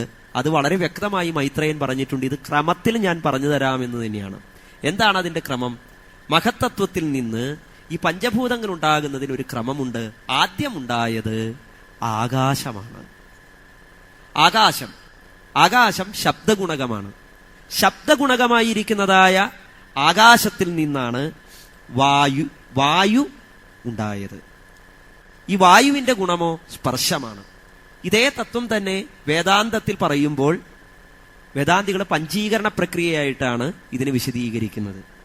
വിധായ ചേകൈകം ചതുർത്ഥ പ്രഥമം പുന സ്വസ്വേതര ദ്വിതീയാംശൈ യോജനാത് പഞ്ചപഞ്ചത്തെ എന്ന് പറയുന്നതായി പഞ്ചീകരണ പ്രക്രിയയിലെ പഞ്ചഭൂതങ്ങൾ ഉണ്ടായി. ആ 5 ഭൂതങ്ങളും 4ആയി വിഭജിക്കപ്പെട്ട് പരസ്പരം ഓരോന്നും അങ്ങോട്ടും ഇങ്ങോട്ടും കൂടിച്ചേർന്ന് സ്ഥൂല രൂപമായിരിക്കുന്ന ജല, അഗ്നി, വായു, ആകാശാദികൾ ഉണ്ടായി എന്നാണ് അവരുടെ പ്രമാണം. തീർച്ചയായിട്ടും അതല്ല ഭാഗവതം പറയുന്നത്. ഭാഗവതത്തിലെ ഏത് ദാർശനിക ചിന്താ പദ്ധതികൾ നോക്കിക്കഴിഞ്ഞാലും അതെല്ലാം സാഖ്യയോഗ സിദ്ധാന്തവുമായിട്ട് ബന്ധപ്പെടുത്തിയാണ് പറയുന്നത് എന്ന് നമുക്ക് മനസ്സിലാക്കാനായിട്ട് സാധിക്കും. അതിൽ നിന്ന് തന്നെ വളരെ പഴക്കം ചെന്നതും എന്നാൽ യാതൊരു തരത്തിലും സംശയത്തിന് ഇടകൊടുക്കാത്തതുമായ രീതിയിലാണ് ഭാഗവതത്തിന്റെ അന്വേഷണം. ഈ അന്വേഷണം കേവലമായിരിക്കുന്ന ഒരു ലൗകിക ശാസ്ത്ര രീതിയല്ല എന്നുള്ളത് കൊണ്ടും ഭക്തിഭാവത്തോടുകൂടി ഇതിനെ സമീപിച്ചാൽ മാത്രമേ ഭഗവാൻ ഇച്ഛയുണ്ടായി എന്ന കാര്യത്തെ നമുക്ക് സമ്മതിക്കാനായിട്ട് സാധിക്കൂ.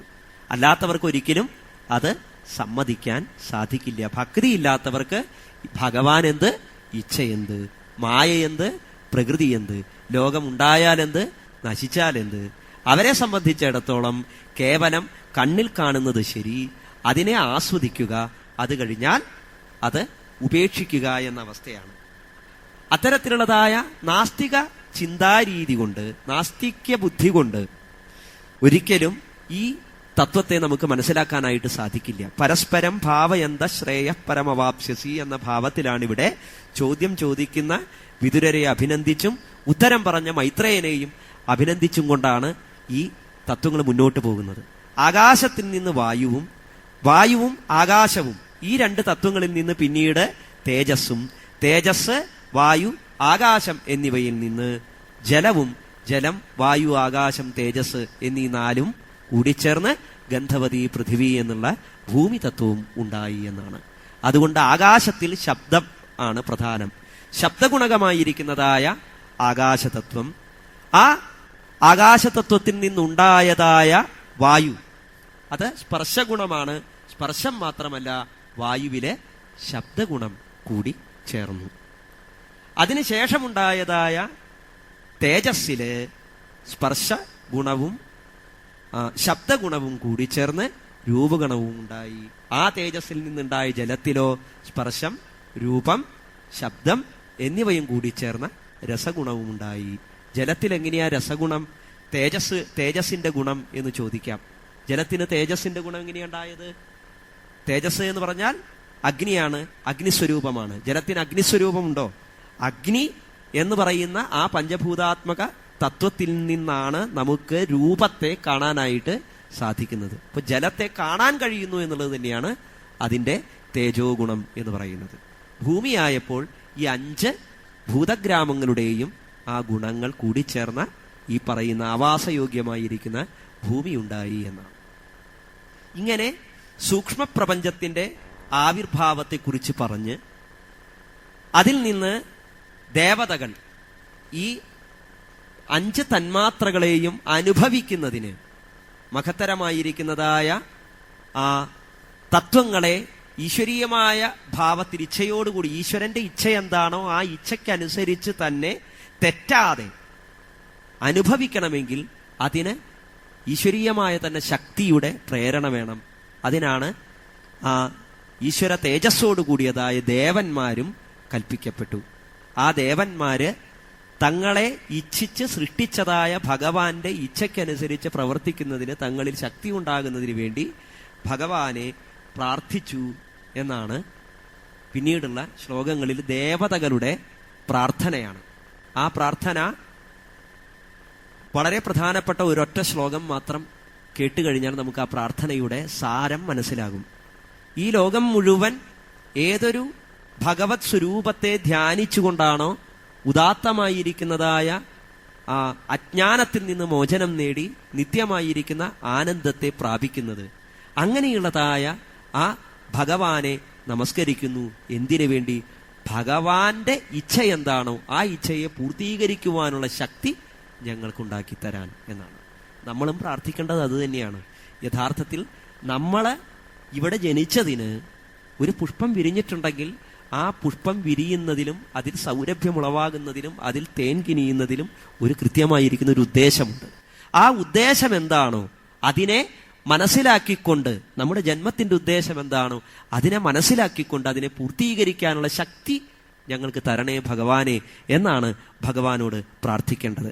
അവിടെ ദേവന്മാരുടെ പ്രാർത്ഥനയിൽ ഒരു പ്രധാനപ്പെട്ട ശ്ലോകം, മാർഗന്ധിയത്തെ മുഖപത്മനീടേ ഛന്ദസ്സുപർണൈ ഋഷയോ വിവിക്തേ യസ്യാഘമർഷോദസരിദ്വരായ പദം പദം തീർത്ഥപദപ്രപന്ന.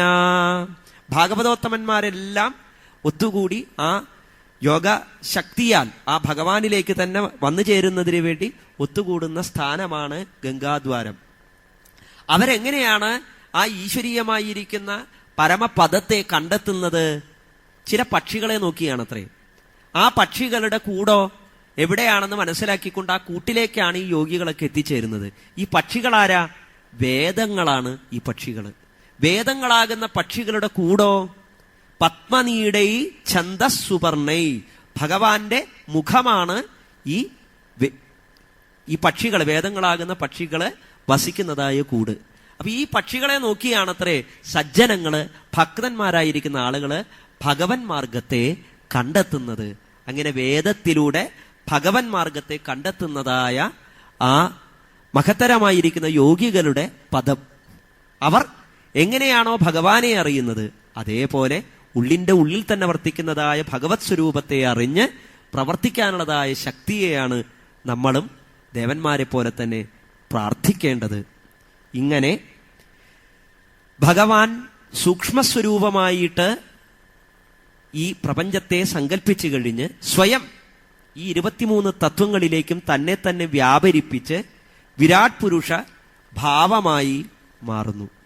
വ്യഷ്ടിയിൽ നിന്ന് സമഷ്ടിഭാവത്തിലേക്ക്, സ്വയം ഈശ്വരനാൽ നിർമ്മിക്കപ്പെട്ടതെന്ന് നാം പറയുന്ന ഈ പ്രപഞ്ചം നിർമ്മിക്കണമെങ്കിൽ വസ്തു വേറെയായിരിക്കണം. മാത്രമല്ല, ഒരു കുടം ഉണ്ടാക്കണമെങ്കിൽ മണ്ണ് വേണം. ഈ മണ്ണ് കൊണ്ടുണ്ടാക്കുന്നതോ എന്ത് തന്നെയായാലും അതിന്റെ മണ്ണിന്റെ സ്വഭാവം കാണും, ഇല്ലേ? കുടമാണെങ്കിലും ചട്ടിയാണെങ്കിലും കലമാണെങ്കിലും അതിലൊക്കെ മണ്ണിന്റെ സ്വഭാവം കാണും. സ്വർണം കൊണ്ടുണ്ടാക്കുന്നത് കമ്മലാണെങ്കിലും വളയാണെങ്കിലും മറ്റെന്ത് തന്നെ വസ്തുക്കളാണെങ്കിലും അതിലൊക്കെ സ്വർണമയം എന്നാണ് നമ്മൾ പറയുക, അല്ലെ? സ്വർണത്തോടു കൂടി, സ്വർണമാണ് അതിലെ പ്രധാനം, ഉപാദാന കാരണം എന്ന് പറയും. അതേപോലെ ഈ പ്രപഞ്ചം നിർമ്മിക്കുന്നതിന് നിമിത്ത കാരണമായിരിക്കുന്ന ആ ഈശ്വരേച്ഛ എന്താണ് ഉപാദാനമായി എടുത്തിരിക്കുന്നത്? അതാണ് ചോദ്യം. വിദുരരുടെ ചോദ്യത്തിലെ വളരെ പ്രധാനപ്പെട്ട ഒന്നാണത്. ഏതെങ്കിലും ഒന്നിനെയാണ് ഉപാദാന കാരണമായി എടുത്തിരുന്നതെങ്കിൽ ഈ പ്രപഞ്ചത്തിലെ എല്ലാ വസ്തുക്കൾക്കും ജീവജാലങ്ങൾക്കും ഒരേ സ്വഭാവം വന്നേനെ. എങ്ങനെയാണ് ഈ വിചിത്ര സ്വഭാവങ്ങള്, വിവിധ രൂപങ്ങള്, വിവിധങ്ങളായിരിക്കുന്നതായ ആശയങ്ങള് ഇവയൊക്കെ ഉണ്ടായി വന്നത് എന്നാണ് ചോദ്യം. അപ്പോൾ അതാ പറയുന്നു, ഭഗവാൻ സ്വയം ഈ വിരാട്ടായിട്ട് ഈ പ്രപഞ്ചമായി സ്വയം പരിണമിക്കുകയായിരുന്നു. 23 തത്വങ്ങളിലേക്ക് ഭഗവാൻ സ്വയം ഉൾച്ചേരുകയും അതിൽ നിന്ന് അഹംതത്വം, അഹങ്കാരം ഉണ്ടായി വരികയും ചെയ്തു. ഈ അഹങ്കാരത്തിലാണ് പ്രപഞ്ചം മുഴുവനും നിലനിൽക്കുന്നത്. അഹങ്കാരമില്ലെങ്കിൽ പ്രപഞ്ചം ഇല്ല. ഞാൻ എന്ന ഭാവം, ഞാൻ എന്ന ഓരോ ജീവ തത്വങ്ങൾക്കുള്ളിലും നിറഞ്ഞു നിൽക്കുന്നതായ ഞാൻ എന്ന ഭാവമാണ് ഈ പ്രപഞ്ചത്തെ നിലനിർത്തിക്കൊണ്ടിരിക്കുന്നത്. ഈ ഞാനിനെ നിലനിർത്തുന്നതോ മായയാണ്, അതും ഈശ്വരേച്ഛയാണ്. ഇതൊന്നും ഈശ്വരനിൽ നിന്ന് വേറെയല്ല എന്നർത്ഥം. രൂപം കൊണ്ടും നാമം കൊണ്ടും വേറെ വേറെയായി വ്യവഹരിക്കുന്ന ഈ മഹാപ്രപഞ്ചത്തെ സർവവും ഈശാവാസ്യം ഇതം സർവം എന്ന തത്വത്തിലേക്ക് തിരിച്ചറിയലാണ് തത്വാന്വേഷണം കൊണ്ട് നാം ചെയ്യുന്നത്. അതോ അത്ര എളുപ്പമുള്ള കാര്യമല്ല. കാരണം നമ്മുടെ മാർഗത്തെ തടസ്സപ്പെടുത്തിക്കൊണ്ടിരിക്കുന്ന ഇന്ദ്രിയ വിഷയങ്ങളുണ്ട്. അവ നിർമ്മിക്കപ്പെട്ടിരിക്കുന്ന സത്വരജ തമോ ഗുണാദികളെ കൊണ്ടാണ്. അവയും അഹങ്കാര ലിപ്തമാണ്. അഹങ്കാര ലിപ്തമായിരിക്കുന്നതായ ഈ ഇന്ദ്രിയ വിഷയ സുഖങ്ങൾ നമുക്ക് ചുറ്റുമുള്ളപ്പോൾ അതിനെയെല്ലാം അവഗണിച്ചുകൊണ്ട് ഈശ്വരനിലേക്ക് എത്തിച്ചേരുക എന്ന് പറഞ്ഞാൽ, ഈശ്വര മാർഗത്തെ മനസ്സിലാക്കിക്കൊണ്ട് സജ്ജനങ്ങളുടെ പാതയെ, നമ്മുടെ പൂർവീകർ സഞ്ചരിച്ചതായ ഗുരുക്കന്മാരുടെ പാത എന്തൊക്കെയാണെന്ന് നമുക്ക് എല്ലാവർക്കും അറിയാം. ഭാഗവത കഥ കേട്ടിട്ടുള്ള എല്ലാവരും ധ്രുവന്റെ കഥയും ഉദ്ധവരുടെ കഥയും വിതുരരുടെ കഥയും ഒക്കെ കേട്ടിട്ടുള്ളതാണ്. നമുക്കൊക്കെ അറിയാം ഈ ലോകത്തിൽ ശരി എന്താണ് തെറ്റെന്താണെന്ന്. ഇതറിയാത്ത ആരെങ്കിലും ഉണ്ടോ? ആരെങ്കിലും ഉണ്ടോ? ഒരാൾക്കും പറഞ്ഞു തരേണ്ട കാര്യമില്ല ഇന്നത് തെറ്റാണ് ഇന്നത് ശരിയാണെന്ന്. എല്ലാവർക്കും നന്നായിട്ടറിയാം. ഈശ്വരനോട് എന്താണ് പ്രാർത്ഥിക്കേണ്ടതെന്ന് ചോദിച്ചാൽ നമുക്ക് എല്ലാവർക്കും അറിയാം. എനിക്ക് മാത്രം നല്ലത് വരട്ടെ എന്ന് പ്രാർത്ഥിച്ചാൽ നമുക്ക് ഒരിക്കലും നല്ലത് വരില്ല എന്ന സത്യവും നമുക്ക് എല്ലാവർക്കും അറിയാവുന്നതാണ്, അല്ലേ? എല്ലാം അറിവുള്ളവരാണ് നാം എന്നതാണ് നമ്മുടെയും പ്രശ്നം. എന്ന് വെച്ചാൽ നമ്മുടെ അറിവ് ശരിയായ അറിവല്ല. ഈ പ്രാർത്ഥനകൾക്കും ഇത്തരത്തിലുള്ളതായ അറിവിനെക്കുറിച്ചുള്ളതായ ധാരണകളും ഈ പ്രപഞ്ചത്തിന്റെ അതിർത്തികൾ എത്രത്തോളം കണ്ടെത്തുന്നുവോ അതിനനുസരിച്ച് മരീചിക പോലെ നീണ്ടുകിടക്കുന്നു. പിന്നെയും പിന്നെയും അകന്നകന്ന് പോയിക്കൊണ്ടിരിക്കുന്നതാണ് ഭൗതിക യാഥാർത്ഥ്യങ്ങൾ. പക്ഷെ ആത്മീയമായിരിക്കുന്ന അന്വേഷണത്തില് നമുക്ക് കൃത്യമായിരിക്കുന്നതായ ഒരു സ്ഥാനമുണ്ട്. അതിനെയാണ് സ്വസ്ഥാവസ്ഥ എന്ന് പറയുന്നത്. സമാധി അവസ്ഥ അങ്ങനെയാണത്രേ. എവിടെയാണോ നാം ഇരിക്കുന്നത്, ഇരിക്കുന്ന ഇടത്തിൽ നമുക്ക് നമ്മെ തന്നെ കണ്ടെത്താൻ കഴിയുന്നു. നമുക്കപ്പുറമുള്ള നാമില്ലായ്മയെ, നമ്മളില്ലാത്തതാണ് എന്നുള്ളതായ ആ ഇല്ലായ്മയെ, ശൂന്യതയെയും കണ്ടെത്താനായിട്ട് സാധിക്കുന്നു. ഇതാണ് ഭാഗവതത്തിന്റെ പരമമായിരിക്കുന്നതായ ദാർശനിക ചിന്താ പദ്ധതി എന്ന് മാത്രമേ ഈ 3 അധ്യായങ്ങളെ വിശദീകരിച്ച് ഈ ചെറിയ സമയം കൊണ്ട് പറയാനായിട്ട് സാധിക്കൂ. ഞാൻ പറഞ്ഞത് എന്താണെന്ന് വെച്ചാൽ, ആദ്യമേ തന്നെ ഞാൻ പറയുകയുണ്ടായി, എന്നെ അത്ഭുതപ്പെടുത്തിയൊരു കാര്യം, ഈ 3 അധ്യായങ്ങൾ എന്ന് പറഞ്ഞാൽ സത്യത്തിൽ ഇത് പറയാൻ എത്ര സമയം വേണമെന്ന് എന്നോട് ചോദിക്കുകയാണെങ്കിൽ, ഇങ്ങനെയല്ലാതെ ഇത് ഞാൻ ഒളിച്ചോടുകയാണ് ചെയ്തത് യഥാർത്ഥത്തിൽ. അതല്ലാതെ എനിക്ക് നിവൃത്തിയൊന്നുമില്ല. കാരണം പരിബോധാഗ്നി തെളിയണമെങ്കിൽ നമ്മുടെ കണ്ണുകളും നമ്മുടെ മനസ്സും നമ്മുടെ ഹൃദയവും ഒന്നായി തീർന്നിരിക്കുന്ന ആ അതിദിവ്യമായിരിക്കുന്ന ഒരു അനുഭൂതിയുടെ തലമുണ്ട്. അവിടേക്ക് എത്തിച്ചേരണം. സത്യത്തിൽ നമുക്കൊക്കെ കഥ കേൾക്കാൻ ഇഷ്ടമാണ്. ദർശനങ്ങളായാലും ശരി കഥാരൂപത്തിൽ കേൾക്കാൻ ഇഷ്ടമാണ്. പക്ഷെ ഭാഗവതത്തിൽ വിതുര മൈത്രേയ സംവാദ രൂപത്തിൽ പറയുന്ന ഈ മഹത്തത്വാദികളുടെ വർണ്ണനകളും വിരാട് സ്വരൂപ വർണ്ണനയും വളരെ വ്യക്തമായി നിങ്ങളുടെ നെറ്റി ചുളിഞ്ഞാലും വിരോധമില്ല എന്ന ഭാവത്തിൽ ശരിയായ ദർശനം തന്നെയാണ് അവിടെ അവതരിപ്പിക്കുന്നത്. ശാസ്ത്ര രീതിയാണ് അവിടെ അവതരിപ്പിക്കുന്നത്. ശാസ്ത്രത്തെ മധുരതരമാക്കുക എന്ന് പറഞ്ഞു കഴിഞ്ഞാൽ എനിക്ക് തോന്നുന്നു അത് അത്ര എളുപ്പമുള്ള ഒരു കാര്യമല്ല. കാരണം അന്വേഷിക്കുന്ന സത്യത്തെയാണ്. അത് വിതുരർ തന്നെ പറയുന്നുണ്ട്. ശ്രീശുകൻ കുറെ കഴിഞ്ഞിട്ട് അടുത്ത അധ്യായത്തിൽ, അതായത് 7ാമത്തെ അധ്യായത്തിൽ മൈത്രേയൻ ചെയ്യുന്നത് വിതുരര് തന്നെ പറയുന്നു, ഇത് ജ്ഞാനത്തിന്റെ മാർഗമാണ്, ഇതിലൂടെ പോവുക അത്ര എളുപ്പമുള്ളൊരു കാര്യമല്ല. അതുകൊണ്ട് ആ ഭഗവാൻ പിന്നെ എന്തൊക്കെ അത്യത്ഭുത കഥകളാണ്, പിന്നെ എന്തൊക്കെ വീര്യകർമ്മങ്ങളാണ് ചെയ്തത് എന്ന് പറഞ്ഞ് വളരെ പെട്ടെന്ന് കൃഷ്ണകഥകളിലേക്ക് ഓടുകയാണ് ചെയ്യുന്നത്. അപ്പോഴും മൈത്രേയൻ വെറുതെ വിട്ടില്ല. പിന്നെ പറഞ്ഞത് ഭൂമി ഉണ്ടായ വരാഹ തത്വത്തെക്കുറിച്ചാണ്. അതോ ഈ പറഞ്ഞ നമ്മൾ ഇതുവരെ കേട്ടതൊക്കെ അതിമനോഹരമായി വരാഹം എന്ന 3 പദത്തില് ഒതുക്കിക്കൊണ്ട് കഥാരൂപത്തിൽ പറഞ്ഞു. അല്ലേ? വരാഹം എന്ന് പറഞ്ഞു കഴിഞ്ഞാൽ എന്താ? പന്നിയാണ്. അല്ലേ? പന്നി എന്നാണ് നമ്മുടെ കുട്ടികൾ പെട്ടെന്ന് പറയും. പക്ഷെ അതിനുള്ളിൽ ഒളിപ്പിച്ചു വെച്ചിരിക്കുന്ന തത്വശാസ്ത്രമുണ്ട്. വം അപാത്മനാ ജലം കൽപ്പയാമി, രം അഗ്നിയാത്മനാ ദീപം കൽപ്പയാമി, ഹം ആകാശാത്മനാ പുഷ്പം കൽപ്പയാമി എന്നിങ്ങനെയുള്ള അഗ്നി, ജലം, വായു, ആകാശം എന്നിവയുടെ സംയോഗ ക്ഷോഭത്തിൽ നിന്ന് ഭൂമിയുണ്ടായി, ഗന്ധ സ്വരൂപമായിരിക്കുന്ന ഭൂമിയുണ്ടായി എന്ന് പറയാൻ അതിമനോഹരമായി ഗന്ധ തത്വം, ആ ഗന്ധ തന്മാത്ര, അതിനെ കൂടുതൽ ഉപയോഗിക്കുന്നതായ ഒരു ജീവിയുടെ സ്വരൂപം കൊടുത്തു. ഇനി അതിനൊക്കെ അപ്പുറമുള്ള അനവധി തത്വങ്ങൾ അവിടെ കിടക്കുന്നുണ്ട്. എന്തായാലും ഭാഗവതത്തിന്റെ ലക്ഷ്യം, വിതുരർ ഇതുവരെ ധർമ്മത്തെക്കുറിച്ച് അന്വേഷിച്ചു. അങ്ങനെയാണെങ്കിൽ അതിബുദ്ധിമാനായ വിതുരർക്ക് ജന്മനാ തന്നെ രാജ്യം കിട്ടിയില്ല. അല്ലേ? കാരണം ദാസി പുത്രനാണ്, അതുകൊണ്ട് രാജ്യം കിട്ടിയില്ല.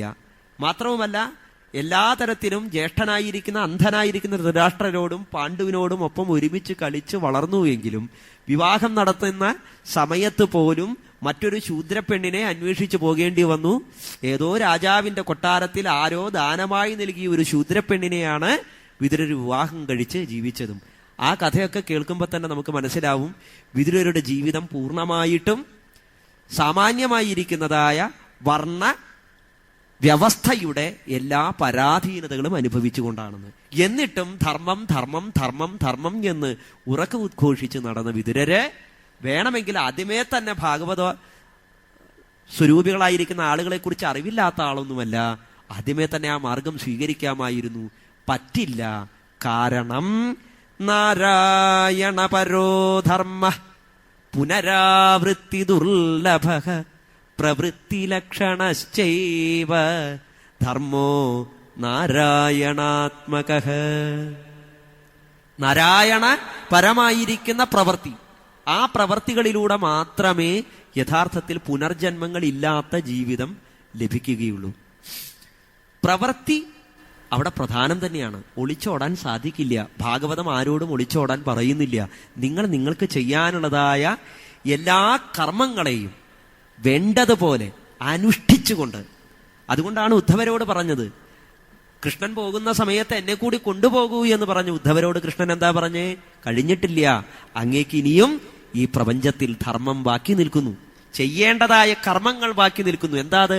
മനുഷ്യനായിട്ട് ജനിച്ചാൽ മനുഷ്യത്വം അത് സ്വയം കണ്ടെത്തണം. എന്താ മനുഷ്യത്വം? നമുക്ക് ആർക്കും ഇപ്പോഴും നമ്മെ തന്നെ എത്ര തന്നെ കണ്ണാടിയിൽ നോക്കിയാലും നമുക്ക് മനസ്സിലാക്കാൻ സാധിക്കാത്തൊരു കാര്യമാണ് നമ്മളിൽ എന്താണ് മനുഷ്യനെന്ന് മറ്റുള്ളവര് നമ്മളെ വിളിക്കാൻ യോഗ്യതയുള്ളത്, എന്ത് ഗുണമാണ് എന്നൊന്ന് അന്വേഷിച്ചു നോക്കൂ. എന്താ നമ്മളിലുള്ള മനുഷ്യത്വം? ഭൂതാനാം പ്രാണിന ശ്രേഷ്ഠ പ്രാണിനാം ബുദ്ധിജീവിന ബുദ്ധിമത്സു നരാ ശ്രേഷ്ഠ നരേഷു ബ്രഹ്മണാ സ്മൃത ബ്രാഹ്മണേഷു ച വിദ്വാംസ വിദ്വൽ സുകൃതബുദ്ധയ കൃതബുദ്ധിഷു കർത്താര കർത്തൃഷു ബ്രഹ്മവാദിനഃ. പ്രാണികളിലൊക്കെ, ഭൂതങ്ങളിൽ വെച്ച് പ്രാണികളും, പ്രാണികളിൽ വെച്ച് ബുദ്ധിജീവികള്, ബുദ്ധിജീവികളിലും മനുഷ്യര്, മനുഷ്യരിലും ബ്രാഹ്മണര്, ഇങ്ങനെ ബ്രാഹ്മണരിൽ തന്നെ വിദ്വാൻമാരായിട്ടും കാര്യമില്ല. ശരിയായിരിക്കുന്ന സത്യത്തിൽ ബുദ്ധിയെ വെച്ചിരിക്കുന്നവര് ആ ബുദ്ധിയെ വെച്ചിരുന്നിട്ടും കാര്യമില്ല, അതിനെ അനുഭവിച്ചവരായ ബ്രഹ്മവിത്തുക്കൾ. അങ്ങനെയുള്ള ബ്രഹ്മവിത്തുക്കളായാൽ മാത്രമേ നേരത്തെ പറഞ്ഞ പ്രവൃത്തി പൂർണ്ണമാവുകയുള്ളൂ. അതുവരെ പ്രവൃത്തി തന്നെയേ ഗതിയുള്ളൂ.